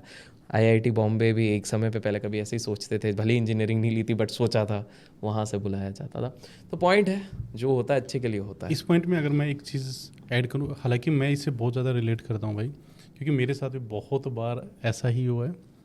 12th क्लास में जब 2 बार फेलियर का टैग, एक लंबी स्टोरी है, कभी बताऊँगा आपको, फेलियर का टैग लग गया था। मेरे लिए भी ऐसा हो गया था कि ज़िंदगी ख़त्म हो गई, सब कुछ ख़त्म हो गया, क्योंकि मेरा गाँव छूट गया था, सब कुछ छूट गया था, और पापा हमें गुड़गांव लेके आए। लेकिन अब जब मैं पीछे मुड़ के देखता हूँ ना, तो वो मेरी लाइफ का बेस्ट डिसीज़न था, कि अगर वो नहीं हुआ होता ना, तो आज इतने सारे रिकॉर्ड्स नहीं होते। तो मैं मतलब 1000% एग्री करता हूँ।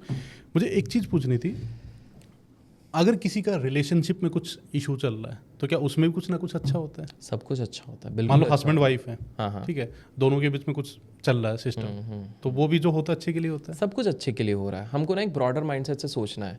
अब इसमें कोई एग्जांपल है आपके पास? एग्जाम्पल्स तो बहुत सारे हैं। फॉर एग्जांपल आप इस चीज़ को देखिए, सबसे पहले तो मैं अपने संस्कृति में जाता हूँ। आदि गुरु शंकराचार्य जी ने अद्वैत वेदांता जब बताया, तो वहाँ पर भी कहीं ना कहीं ये चीज़ बताई गई कि हम सब ना एक इल्यूजन में फंसे पड़े हुए हैं। सिंपल सी बात है।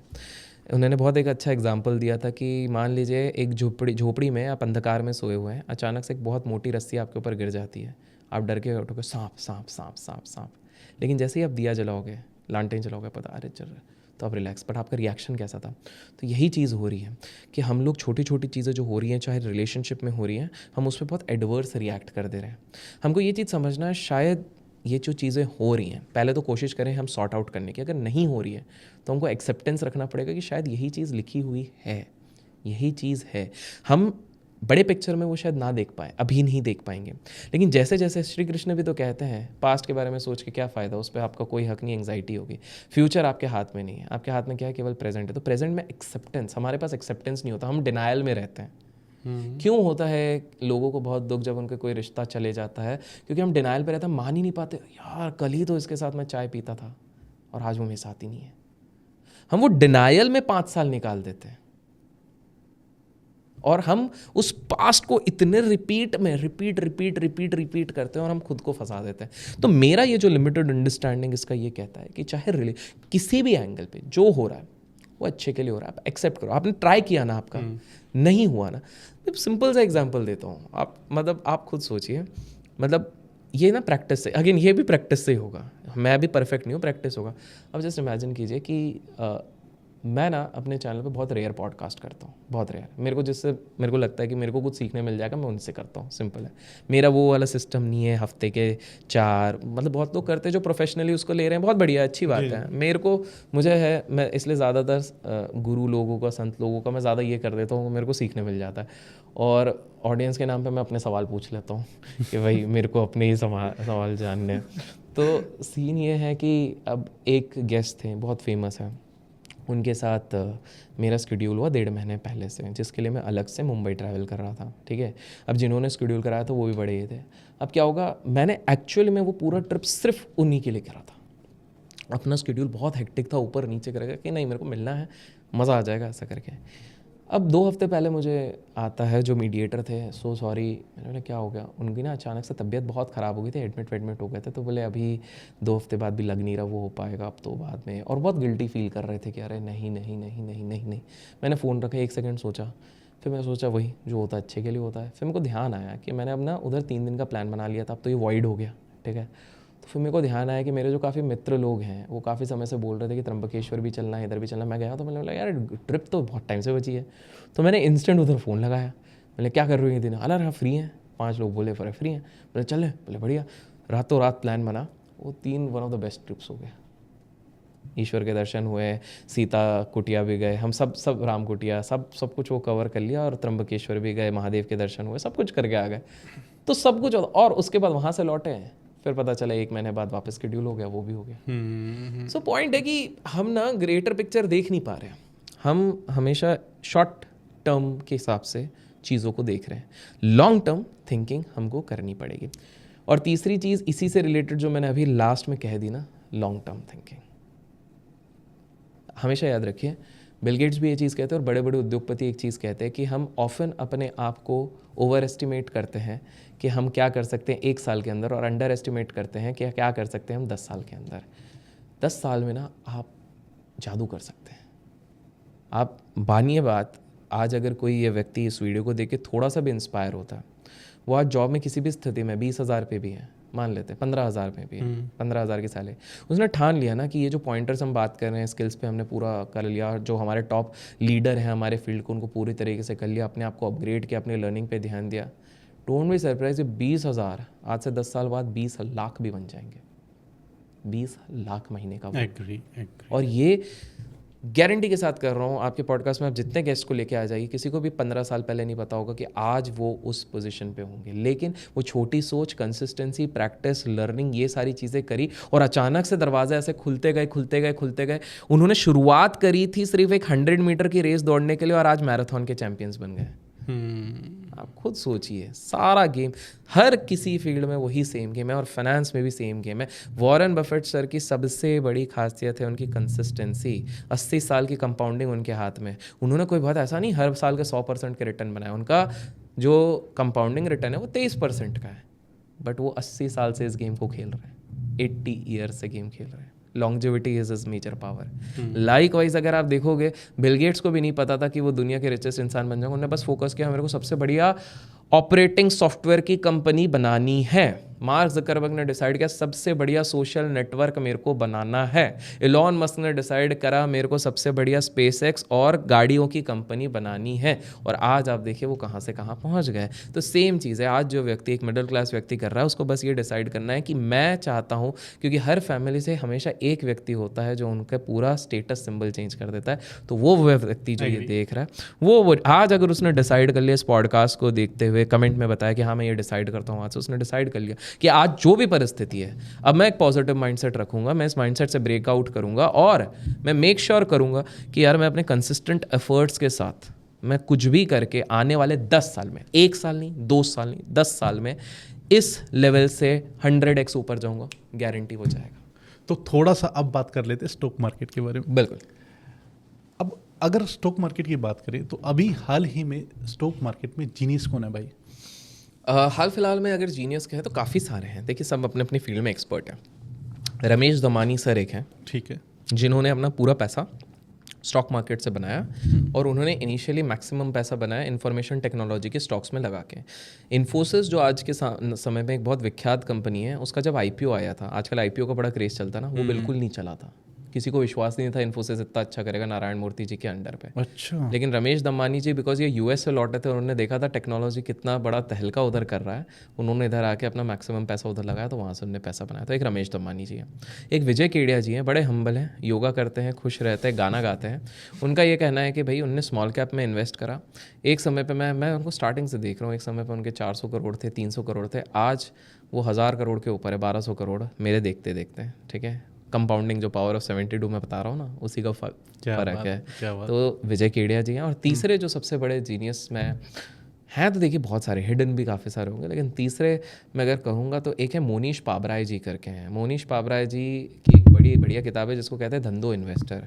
वो उसमें क्या कहते हैं कि भाई पैसे कमाने के 2-3 तरीके हैं। एक तरीका है, सिर्फ 3 ही तरीके हैं पैसे कमाने के। वो क्या है? बोले पहला है कि आप किसी को कॉपी करो, दूसरा है किसी को अच्छे से कॉपी करो, और तीसरा है बहुत अच्छे से कॉपी करो। सिंपल सी बात है। उन्होंने किसकी कॉपी करी? वॉरेन बफेट सर के। उन्होंने बोला मैंने उनके स्टॉक पिक्स कॉपी नहीं करे, मैंने उनकी पूरी फिलॉसफी कॉपी करी। मैंने ये देखा कि ये व्यक्ति किस बेसिस पे किसी स्टॉक को ले रहा है, क्यों ले रहा है, कितने समय तक होल्ड कर रहा है, क्या इनकी थ्योरी होती है जब मार्केट गिरता है। उन्होंने उसी थ्योरी को लगा के अपने बहुत सारे पैसे कमाए।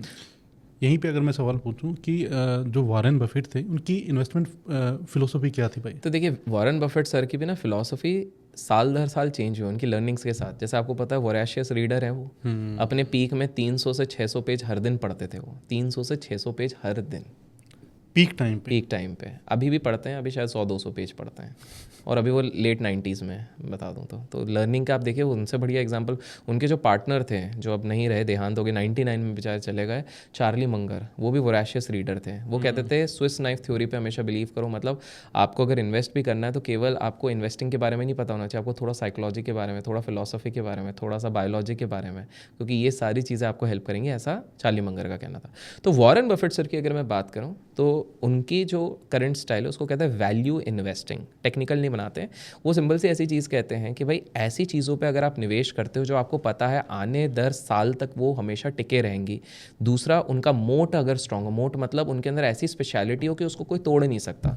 उदाहरण के तौर पे नेस्ले अगर एग्जाम्पल लेते हैं तो आप क्या आपको पता है नेस्ले को तोड़ना बहुत ही मुश्किल है। क्यों? क्योंकि आप बोलोगे भाई मैगी जैसे तो बाकी भी प्रोडक्ट्स आ गए, लेकिन आप सोचिए मैगी आने के बाद भी, जब बीच में उनका एक बहुत ड्रामा भी हुआ था लेड है, उसके बाद भी लोगों ने, बाकी कॉम्पिटिटर्स ने आके मेरा ये नूडल हमारे इसमें लेड नहीं है, तो भी बच्चे क्या खा रहे थे? मैगी खा रहे थे। केसेस उस पर हट गए। तो पहली बात है उन्होंने ब्रांड डोमिनेशन ऐसा कर दिया। दूसरी चीज़ है उनके पास एक बहुत बढ़िया तगड़ा मोट है। क्या?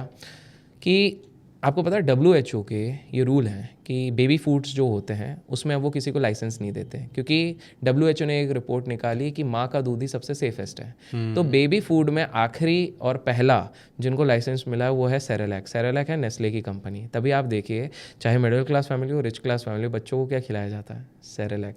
बाकी कंपनीज क्यों नहीं घुस सकते? क्योंकि वो WHO का वायलेशन होगी, रातों रात कंपनियाँ बंद हो जाएंगी। तो बाकी कंपनी सेगमेंट, तो ये मोट है उनके पास इतना खतरनाक वाला कि इसमें कोई दूसरा घुस नहीं सकता वो आसानी से नहीं। तो वॉरेन बफेट का कहना है कि इस तरह की कंपनीज में आप निवेश करो और उनको होल्ड करके रखो जो आपको दिख रहा है कि भाई 10-20 साल तक भी बढ़िया है। दूसरा, वो ये कहते हैं कि भाई मैं कभी भी घोड़े पे पैसा नहीं लगाता हूँ, मैं जॉकी पे लगाता हूँ। ये सैफ अली खान रेस वाला जैसा साउंड कर रहा है, लेकिन ये इनकी फिलॉसफी है इन्वेस्टिंग पे, क्योंकि वो ये कहते हैं कि भाई प्रमोटर या बिजनेसमैन, मैं उसके वो कितना ऑनेस्ट है, कितनी सच्चाई से काम करता है, मैं उससे डिसाइड करता हूँ कि ये बिज़नेस कैसे चलाएगा। उनका ये कहना है कि a good business with a bad promoter या फिर a bad businessman is not a good investment, but a bad business with a very good and genuine promoter is always a good investment. मतलब उनका कहना है इंसान पे पैसा लगाओ, इंसान अगर नीयत अच्छी है ना, वो आज नहीं तो कल आपको पैसा बना के देगा। लेकिन बिजनेस कितना भी अच्छा होगा, अगर नीयत ख़राब है, आप खुद देख लो, रामालिंगम राजू सत्यम कंप्यूटर्स चलाया था एक समय पे, क्या हुआ था जब .com बबल आया तो पूरी की पूरी कंपनी डूब गई। एक समय पे इंडिया का बिल गेट्स कहते थे उनको।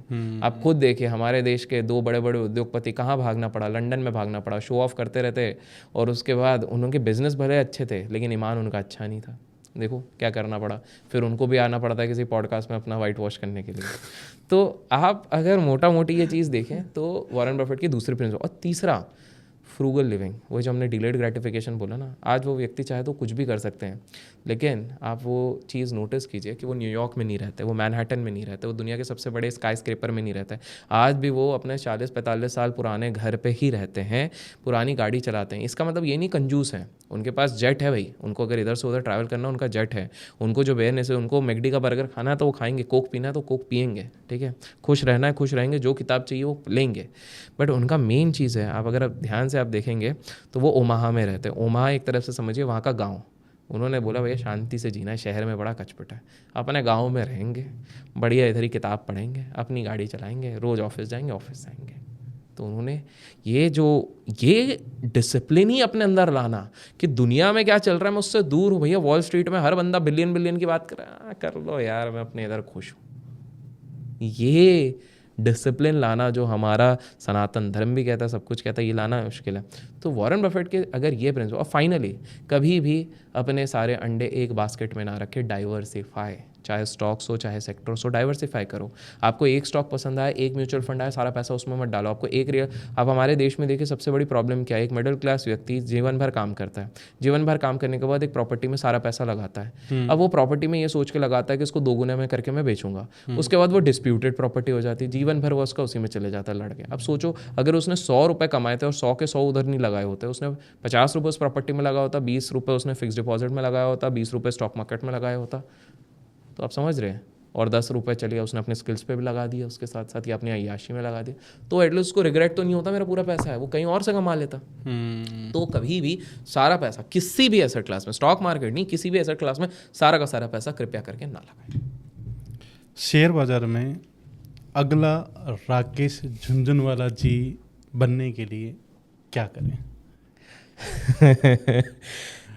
टफ क्वेश्चन है, बट इसको आसान बनाने की कोशिश करते हैं। तो देखिए, अगले राकेश झुनझुनवाला अगर आपको शेयर बाज़ार में बनना है तो सबसे पहले लर्न करो, एल हटाओ तभी अर्न कर पाओगे। तो पहले लर्न करो फिर आप अर्न कर पाओगे। दूसरी चीज़ आपको ये समझो कि राकेश झुनझुनवाला जी बहुत बड़े रिस्क टेकर भी थे, कैलकुलेटिव रिस्क लेते थे। तो आपके अंदर वो जिगरा होना चाहिए। आपके पास वो जिगरा नहीं, आप बोलोगे वही 15-16% तो नहीं होगा, थोड़ा जिगरा, लेकिन कैलकुलेटिव बोल रहा हूँ मैं। ये नहीं कह रहा हूँ कि एक ऐसा दाव खेला कि भाई उसके बाद आपको पूरा साम्राज्य हारना पड़ा, द्रौपदी भी गई, सब गया, वो वाला नहीं। आपको इस तरह से लगाना है साम्राज्य कि भाई आपको हाई रिस्क हाई रिटर्न वाला, लेकिन कैलकुलेटिव लगाना पड़ेगा। तीसरा चीज़, अगर किसी को बनना है तो आपको ना स्टॉक मार्केट खाना पीना और सांस लेना पड़ेगा। अर्थ क्या है, राकेश झुनझुनवाला जी के जितने भी मित्रों से पूछा गया तो बोले आप पार्टी में मिलो वो स्टॉक मार्केट बात करेंगे, घर पे मिलो स्टॉक मार्केट बात करेंगे, क्या कर रहे हैं, पढ़ रहे हैं स्टॉक मार्केट पढ़ रहे हैं, टीवी में क्या देख रहे हैं स्टॉक मार्केट। क्या आपके अंदर वो भूख है, या जस्ट बिकॉज आपका बॉस बड़ा परेशान करता है तो आप सोचते हो स्टॉक मार्केट से मैं पैसा बना लूँ? पहले आप ये डिसाइड करो, आपके अंदर वो भूख है, क्या वो पैशन 40 साल तक रख सकते हो, क्या वो जलता रहेगा? क्या वॉरेन बफेट सर जैसे आप 300-400 पेज इतने वर्षों तक स्टॉक मार्केट के पढ़ सकते हो? नहीं पढ़ सकते हो तो आप डायरेक्ट इसको मत करो, आप वही SIP म्यूचुअल फंड हल्का फुल्का करो, आपके कोर कॉम्पिटेंसी में ध्यान दो, सिंपल सी बात है। एंड फाइनली जो मुझे लगता है, अब ये थोड़ा सा वो होगा, कुछ परसेंट 30-40% लक का भी खेल होता है। शंकर शर्मा जी एक बहुत एस इन्वेस्टर है, उनका ये कहना है कि भाई अगर मैं किसी चीज़ पे निवेश करता हूँ वो 1 का 3 हो जाता ना, ये मेरा स्किल है, लेकिन वो जब 1 का 10 होता ना, ये मेरा लक है। सही बात, एग्री। लोग एग्री बहुत सारे शायद ना करें, बट ये सच्चाई है। बट इसका एक ऑल्टरनेट क्या होता है, जो ट्रम्प भाई साहब ने भी एक बार बोला था और उनके पहले भी, the harder I work the luckier I get. Yes yes. तो कुछ लोगों को कुछ चीज़ें 1 साल में मिलेंगी क्योंकि वो लकी हैं, एक्सेप्ट कर लीजिए। आपको भी वो मिल सकता है, बट शायद आपको 5 साल लगेगा, शायद आपको और मेरे को 10 साल लगेगा, शायद किसी को 20 साल लगेगा। एक चीज़ और बताइए, SIP करनी चाहिए या नहीं? करनी चाहिए, आम आदमी को SIP करनी चाहिए। क्यों? महंगाई जो बढ़ रही है उसको इन्फ्लेशन कहते हैं। इन्फ्लेशन 6% से बढ़ रहा है। अगर आप फिक्स डिपॉजिट पे लगाते हो, आप हाई टैक्स ब्रैकेट में आते हो 6% के, तो आपका TDS कटने के बाद 4.5% बढ़ रहा है। तो बेसिकली आप महंगाई को भी बीट नहीं कर रहे हो। तो पहली बात है, महंगाई को बीट करने के लिए आपको SIP करना पड़ेगा, क्योंकि 100 साल का अगर रिकॉर्ड देखा गया तो ओवरऑल, चाहे आप सोना लेते हैं, चाहे आप लैंड लेते हैं, चाहे आप कोई दूसरी चीज़ देते हैं, इक्विटी ही आपको कंसिस्टेंटली 100 साल में अक्रॉस द ग्लोब रिटर्न दिया हुआ है 14-15% के हिसाब से। ठीक है, तो ये सबसे 6% की महंगाई को आपको बीट क्यों करना है, इसका सिंपल सा उदाहरण लेते हैं। लेट्स से आज से कुछ सालों पहले आप अपने दोस्त के साथ गए, आपके जेब में 60 रुपये थे, तब 60 रुपये का पेट्रोल चल रहा था, आपने पेट्रोल भराया अपने एक्टिवा में, आपके पास थे 120 रुपये। आपने बोला हाँ, ये बाकी जो 60 रुपये है ना, आज जाके मैं एक काम करता हूँ, इस 60 रुपये में से मैं केवल मैं 50 रुपये उड़ा देता हूँ अपने खाने पीने में, और उसके बाद जो 10 रुपये बचेगा ना, उस 10 रुपये को मैं निकाल के और 60 रुपये ऐड करके कुछ सालों बाद आऊँगा पेट्रोल भरने। अब सोचा, आज अगर वो उतने में पेट्रोल भरने आएगा, 1 लीटर पेट्रोल मिलेगा? नहीं मिलेगा। क्यों? क्योंकि इसी को कहते हैं इन्फ्लेशन। महंगाई के कारण उसका दाम बढ़ गया है, तो रुपये की वैल्यू पहले जितनी थी उससे घट चुकी है। तो आप लोग जो बाहर जाके कहते हो कि यार पहले तो मैं पुरानी दिल्ली में जाता था, 20 रुपये के भटूरे मिलते थे, आज आपको 80 के मिल रहे हैं। महंगाई, क्योंकि रिसोर्सेज के दाम बढ़ गए, सबके दाम बढ़ गए। तो महंगाई को बीट करने के लिए आपको SIP करनी पड़ेगी। दूसरा, आपको डाइवर्सिफाई करने के लिए, जो वॉरेन बफेट सर ने कहा, आपको SIP करनी पड़ेगी। तीसरा, आपको धीरे धीरे आप जाके एक्टिव इनकम से आप बढ़ाते जाओ, यहाँ पर आपका वेल्थ टेक ओवर होगा, उसके लिए आपको SIP करनी पड़ेगी। और चौथा, आपको इसलिए थोड़ी बहुत SIP करनी पड़ेगी क्योंकि हर कोई, जो लक वाली हमने बात करी, हर कोई शायद इतना लकी भी नहीं होगा कि उसको कोई ऐसा स्किल वो आइडेंटिफाई करे जिससे कि मैं बहुत ज़्यादा पैसा भी बना पाऊँ। तो अगर आप वो नहीं भी कर पाते हो, मीडियोकर रह के भी कहीं से अपना वेल्थ बना सकते हो, वो होगा SIP। 4 से 5 ऐसी चीज़ें जो आपने ट्रेडर से सीखी। 4-5 चीज़ें जो मैंने ट्रेडर से सीखी है। पहला, आपको हमेशा अपने लॉसेस को लिमिट करना चाहिए। लोग क्या करते हैं कि 100 रुपये की एक चीज़ ली है, वो 80 पे गई, आपको पता है कि आपको निकल जाना चाहिए, लेकिन आपके अंदर फियर रहता है, आप नहीं निकल पाते हो। फिर वो 50 चले जाती है, फिर आप बोलते हो कि नहीं निकल सकता हूँ, अब तो आप डबल खरीद लेते हो, और फिर वो 0 हो जाता है, फिर आप बोलते हो मार्केट बेकार है, आपके पास मौका था, आप 80 में निकल जाओ। द वेरी फैक्ट, आपको ना इसमें रिवर्स मैथ्स करना चाहिए। जब आपका पोर्टफोलियो 100 रुपये से आ जाता है 90 रुपये, तब आपका 10% फॉल आप बोलते हो, लेकिन रिकवरी करने के लिए आपको 10% से ज़्यादा चाहिए, क्योंकि 90 से वापस 100 जाने में ज़्यादा चाहिए। जितना आप ज़्यादा नीचे जाओगे, लेट्स से 50% आपका पोर्टफोलियो गिर गया, 100 रुपये है, 50% गिर गया, तो अब आप 50% बनाओगे तो आप 75 रुपये पर पहुँचोगे। करेक्ट? सही बात। आपको रिकवर करने में ज़्यादा, और आप जस्ट इमेजिन करो जिसका स्टॉक 100 रुपये का 10 रुपये हो गया, तो अब तो प्रॉब्लम यही है, अब आपको 10 गुना बनाना पड़ेगा अपने कोर प्राइस पे आने के लिए। और द वेरी फैक्ट कि 100 रुपये की चीज़ 10 रुपये पे पहुंच गई है, इसका मतलब कुछ तो गड़बड़ था ना, भयंकर गड़बड़। बिल्कुल सही बात। तो जब 10 रुपये की चीज़ आपको लग भी रहा है कि बुरी हो गई है, वो 60 पे भी आ गई है, निकल जाओ, अभी भी देर नहीं हुई है। पूरे 0 करने से बेटर है 60 का निकाल के उसको सही जगह लगा दो, वो आपको हेल्प करेगा। तो पहला, ट्रेडर से हमने ये सीखा कि भैया अपने लॉसेस को जल्दी निकालो। दूसरा, उधार के पैसे से ट्रेड मत करो। तीसरा, लेवरेज ज़्यादा मत लो। जस्ट बिकॉज ब्रोकर्स आपको दे रहे हैं 5 गुना, लेवरेज का अर्थ क्या होता है कि आपके अकाउंट में 100 रुपये हैं, आप 500 से ट्रेड कर सकते हो। आप ये समझो, आप ब्रोकर से उधार ले रहे हो एक तरीके से। आप ये ज़रूर देखो कि मुनाफा हुआ तो 5 गुना होगा, लेकिन नुकसान पूरा कैपिटल 10% पे साफ हो जाएगा आपका। तो ये बहुत लोग गलती करते हैं। चौथी चीज़ है, आप हमेशा कभी भी इसको फुल टाइम अपना इनकम मत बनाओ। हमेशा याद रखो, ट्रेडर को, जितने भी ट्रेडर मैंने देखे हैं, प्रो ट्रेडर्स हैं, उनके सबके अल्टरनेट सोर्सेज ऑफ इनकम रहते हैं, क्योंकि साइकोलॉजिकली आपको समझ में आता है ना कि भाई मेरे को रोज़ ट्रेड करने की फिर ज़रूरत नहीं है मेरे को, क्योंकि मैं उस पर डिपेंडेंट नहीं हूँ। अगर मैं डिपेंडेंट हो गया, हर दिन मार्केट आपको मौका देगी नहीं। हर बॉल पे कोई भी क्रिकेटर छक्का मार सकता है? नहीं मार सकता। तो लाइक वाइज इधर नहीं कर सकते। तो आपके पास हमेशा मार्क माइनरविनी करके एक ट्रेडर है, 1600% का रिकॉर्ड है उनका, 1600% का रिटर्न बनाते हैं, 4.5 लाख रुपए की उनकी ट्रेनिंग है। ठीक है, उनका पैरेलल इनकम है। डैन ज़ैंगर, वर्ल्ड रिकॉर्ड बनाया उन्होंने, 1 साल में 15,000% का रिटर्न बनाया था। बट उसके बाद अगर मैं बात करूँ, वर्ल्ड रिकॉर्ड वाले आप भी हैं इसलिए मैं बता रहा हूँ, 15,000 का भी और 26,000% का भी रिटर्न बनाया होता। बट उनके पास भी उनकी एक वेबसाइट है जिससे वो चार्ट सर्विसेज बेचते हैं। फिर उसके बाद अगर आप बात करेंगे, रे डालियो, दुनिया के सबसे बड़े हेज फंड मैनेजर है, ब्रिज वाटर हाउस चलाते हैं, आपको पता है, वो यूट्यूब पे भी चलाते हैं, वो अपनी किताब भी लिखते हैं, वो काफ़ी सारी चीज़ें करते रहते हैं। राकेश झुनझुनवाला जी की बात करें, केवल इन्वेस्टर नहीं थे, एक इन्वेस्टमेंट फर्म है, वहाँ से उनको एक फ़ी आती थी। इंग्लिश मूवी अगर आपने सुनी है, कीएन का, उनके प्रोड्यूसर भी थे। रियल एस्टेट में उनका इन्वेस्टमेंट था, रेंटल्स भी उनको आते थे। राधा किशन दम्मानी सर इन्वेस्टमेंट के बहुत बड़े गुरु हैं, लेकिन उनका सबसे ज़्यादा पैसा कहाँ से आता है? डी मार्ट से। तो तो आप ये सारी चीज़ें देखें कि सबका एक पैरेलल इनकम। एक लास्ट क्वेश्चन हो, इन्वेस्ट कहाँ करें? डिफेंस में करें, एआई में करें, स्टॉक्स में करें, क्रिप्टो में करें, कहाँ करें? इन्वेस्ट वहीं पे करें जिस एरिया को आप समझते हैं। सिंपल है, सर्कल ऑफ कॉम्पिटेंस जो मैंने एक शब्द इस्तेमाल किया था। अगर आप टेक्निकल बैकग्राउंड से, आपको टेक्निकल में बहुत पढ़ाई करी, आपको पता है एआई कैसे चलेगा, तो आप कीजिए। आपको नहीं आता, बस देखा देखी करके मत कीजिए। आपको क्रिप्टो समझ में आता है तो ही आप क्रिप्टो पे इन्वेस्ट कीजिए। आप अगर मीडिया दुनिया से हैं और आपको मीडिया की चीज़ें समझ में आती है तो मीडिया रिलेटेड चीज़ें, क्योंकि आप उसको अच्छे से समझ पाओगे। आप कभी भी बोरोड एडवाइस से मैंने किसी को बिलियनर बनते हुए नहीं देखा है। इंस्पायर्ड एडवाइस से मैंने बिल्कुल देखा है, इंस्पिरेशन लेके। कभी बोरोड चीज़ से कोई नहीं बना है। तो मेरा ये सजेशन ये रहेगा, आप उसी में इन्वेस्ट करो। आपने रियल एस्टेट में अपने घर वालों को देखा हुआ है, आपने खुद ने बहुत समय बिताया, आपको पता है इधर प्रॉपर्टी रेट्स क्या होते हैं, तो आप रियल एस्टेट के धंधे में घुसिए, वो कमीशन के लिए। जस्ट क्योंकि आपका दोस्त कमा रहा है भयंकर लाखों लाखों रुपए, आप उसके लिए मत घुसो। आपको समझ में आ रहा है कि भाई क्रिप्टो करेंसीज कैसे काम करती है, क्या करती है, तो आप करो, अदरवाइज मत घुसो। भाई एक चीज़ और जो खासकर मैं पेरेंट्स के लिए पूछना चाह रहा हूँ, 11th-12th के बच्चे अपनी पढ़ाई को छोड़कर स्टॉक मार्केट में अपना करियर बनाना चाहते हैं, तो ऐसे बच्चों को क्या एडवाइस देंगे? बिल्कुल भी मत करने दीजिए। आप सही कर रहे हैं जो डांट रहे हैं। आपका बताने का तरीका शायद गलत हो रहा है अपने बच्चों को। आप बच्चों को यह आश्वासन दीजिए कि पहले एटलीस्ट ग्रेजुएशन तक अच्छे से तुम पढ़ो, पैरेलली तुमको जो करना हल्का पुल्का करो, उल्टा आप सपोर्ट भी करो। क्योंकि देखिए, आप पैसे नहीं देंगे, वो इधर उधर से प्राइवेट लोन ऐप्स और ये सब करेंगे। आप बोलो कि बेटा ठीक है, हर साल हम तुमको अपनी श्रद्धा के हिसाब से XYZ देंगे, तो कर, ठीक है, हमको भी बता कैसे चल रहा है, क्या चल रहा है, सब हमको ट्रांसपेरेंटली तुम बताओगे। लॉस भी हुआ तो भी बताओ। रमेश दमानी सर के पिताजी ने उनको पाउंड्स दिए हुए थे और उन्होंने ये बोला था कुछ भी करेगा सिर्फ स्टॉक मार्केट में लगाएगा और जो भी होगा चलेगा, नुकसान भी कर देगा तो चलेगा, बट स्टॉक मार्केट में होना चाहिए। सोचिए, तो बड़े लोगों जैसा सोचना शुरू कीजिए। आपकी जितनी श्रद्धा भाव से आप वो वाली चीज़ कीजिए। तीसरी चीज़ है, बच्चों को भी ये चीज़ समझाइए कि देखो, हमारे देश में result speaks louder than words. आप अगर कह रहे हो तो माता पिता गलत नहीं है, वो सिक्योरिटी देख रहे हैं, अपने बच्चों की स्टेबिलिटी देख रहे हैं। अगर बच्चा 2 साल तक वो प्रूव करके बताता है कि मैं प्रॉफिटेबल रह सकता हूँ, मैं ये चीज़ कर रहा हूँ, मेरे अंदर ये डिसिप्लिन डेवलप हुई है, तो फिर जाके आप वो रिजल्ट्स ऑथेंटिकेटेड अगर माता पिता को बताओगे तो कहीं ना कहीं वो सपोर्ट करेंगे। प्रॉब्लम ये है कि बच्चे ही कह रहे हैं मेरे को ये करना, आप प्रूफ ही नहीं कर पा रहे हो। आप सिर्फ कह रहे हो कि मैं इतना कमा लूँगा, उतना कमा लूँगा, आप बहुत बड़े गड्ढे में चले जाओगे। राकेश झुनझुनवाला जी के पिताजी ने एक चीज़ कही थी, पहले तू CA बन जा, करते रहे पर तू पहले CA बन जा। उनका रीज़न ये था कि एटलीस्ट बिहारने के लिए लड़की तो मिल जाएगी, ये था। तो आप प्लीज़ ग्रेजुएशन तक एटलीस्ट आप वो कीजिए, बहुत क्रूअल मत होइए। आप बच्चों को समझाइए कि बेटा तुम साइड में ये चीज़ करते रहो।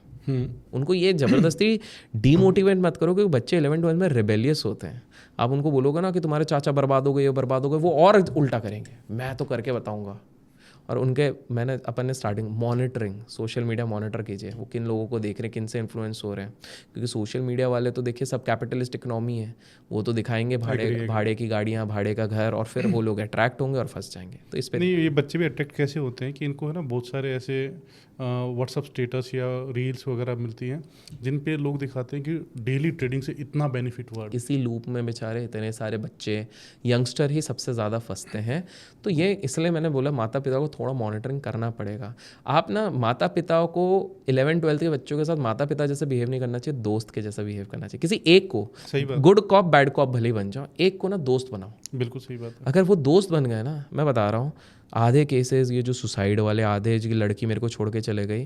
और ये अच्छी बात ये भी है कि अब कुछ शहर के माता पिता ये चीज़ समझ रहे हैं, वो दोस्त बना रहे हैं। इसके चक्कर में काफ़ी सारी डॉटर्स इतने फ्री होके हैं, वो बता पा रही हैं कि मम्मी मेरा ब्रेकअप हो गया है। आप वो स्पेस दीजिए रैदर देन डांटना। ये कैसे हो सकता है? आप समझिए, हार्मोनल चेंजेस होते हैं उस समय पे, ये सारी चीज़ें स्वाभाविक है। आप लोग ये मत सोचिए कि आप लोगों के साथ नहीं हुआ था। आप याद कीजिए आपके जवानी के दिन, आपके दिमाग में भी काफ़ी सारी चेंजेस हो रहे थे उस समय पे। सही बात है। इट्स जस्ट दैट आपके घर वाले अलग तरीके से मॉनिटर करते थे। आपको आज के समय के साथ बदलना है ना। देखिए, समय के साथ हेल्थ के लिए लोग पहले स्मार्ट वॉच नहीं पहनते थे, 10,000 स्टेप्स कोई नहीं देख रहा था, अब देख रहे हैं ना। ओमैड की कोई बात नहीं कर रहा था, अब कर रहे हैं ना। समय के साथ आप भी बदलो ना। समय के साथ समझो कि ये सारी चीज़ें हैं। आप दोस्त बनाओगे ना, मजाल आपका ट्रस्ट टूटेगा, मजाल आपका बच्चा कुछ गलत करेगा, आपके साथ रहेगा, आप उसके साथ रहिए, एक ब्यूटीफुल रिलेशनशिप बनेगा। और मेरे हिसाब से, मैं इसमें एक्सपर्ट नहीं हूँ, इसका सबसे बड़े एक्सपर्ट को आप ऑलरेडी इंटरव्यू कर चुके हैं पेरेंटिंग कोच पे, तो वो इसमें बेस्ट। जी भाई, जो भी इस पॉडकास्ट को देख रहे हैं उनको क्या मैसेज देना चाहेंगे आप? मेरा मैसेज यही रहेगा कि भाई पहली बात तो अगर आप लोग डिमांड करेंगे तो हम पार्ट 2 भी बहुत जल्द कर लेंगे, कमेंट्स में आप पार्ट 2 बिल्कुल बताइएगा। दूसरा मेरा मैसेज ये रहेगा, एक ही अगर मैसेज देना है कि भाई जो होता है अच्छे के लिए होता है और हार नहीं माननी चाहिए, सिंपल सी बात है। आज आप जिस परिस्थिति में ये देख रहे हैं, हो सकता है आप लाइफ में हारा हुआ फील कर रहे हैं, रिलेशनशिप टूटा है, बिजनेस में नुकसान हो गया है, लाइफ में नुकसान हो गया है, हर चीज़ के प्लेंटी ऑफ एग्जांपल्स हैं। डोनाल्ड ट्रंप जीवन में 2 बार बैंकरप्ट हो चुका है, बिल गेट्स जीवन में 2 बार बैंकरप्ट हो चुका है, जेफ बेजोस की हालत टाइट थी, आज देखिए वो कहाँ पर है। ठीक है, दुनिया सक्सेस को सलामी हमेशा देती है, सिंपल सी बात है, वो आपके ग्राइंड नहीं देखते। एक बार अजीम प्रेमजी विप्रो से पूछा गया था, जब वन ऑफ द रिचेस्ट इंसान वो बन गए, तो उनसे पूछा गया, अरे sir sir sir sir sir बोले क्या, बोले आप ओवरनाइट सेंसेशन कैसे बन गए? बोले कुछ नहीं, 15 साल तक 24/7 7 दिन मैंने काम करा और मैं बन गया ओवरनाइट सेंसेशन। तो कोई भी ओवरनाइट सेंसेशन ऐसे ही बनता है। तो हार मत मानिए, आज जो चीज़ है ये टेम्पररी है, आप वापस उठिए। जापान में एक कहावत होती है, वो कहते हैं कि हारता वो नहीं है जो गिर गया, हारता वो है जो गिर के उठना नहीं चाहता है। तो ये ध्यान रखिए आप प्लीज़, इस चीज़ को वो कीजिए। और दुनिया डिस्ट्रैक्शन से भरी पड़ी है, उस डिस्ट्रैक्शन से थोड़ा निकलिए। आपके माइंड को हर तरह से कैपिटलिस्ट लोग डिस्ट्रैक्ट करने की कोशिश करेंगे, फोकस बनाइए, क्योंकि हमेशा याद रखिए कि वो फोकस ही है जो स्वामी विवेकानंद जी को स्वामी विवेकानंद बनाता है, वो फोकस ही है जिसने बड़े बड़े महात्मा जैसे गौतम बुद्ध जी को बनाया। तो फोकस बनाइए।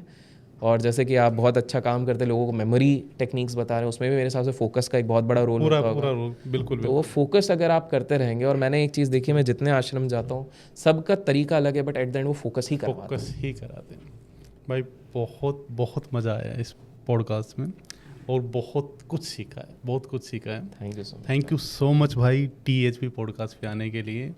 और ये तो शुरुआत है, बहुत सारे एपिसोड्स करते हैं आपके साथ में। बिल्कुल। आपको कैसा लगा? मुझे बहुत अच्छा लगा, और सबसे बढ़िया भाई, जैसे कि मैंने आपको बताया कि लिस्ट काफ़ी बड़ी थी, बट आपकी एनर्जी मेरे को अच्छी लगी, तभी मैंने उसी समय पे, और मैंने एक बार वर्ड किसी को दे देता हूँ ना, तो फिर मैं पीछे नहीं हो पाता हूँ। तो बिल्कुल बहुत अच्छा लगा, एंड बहुत अच्छे सवाल पूछे थे, और बहुत जल्द और सवालों के साथ। थैंक यू सो मच भाई। Thank you so much.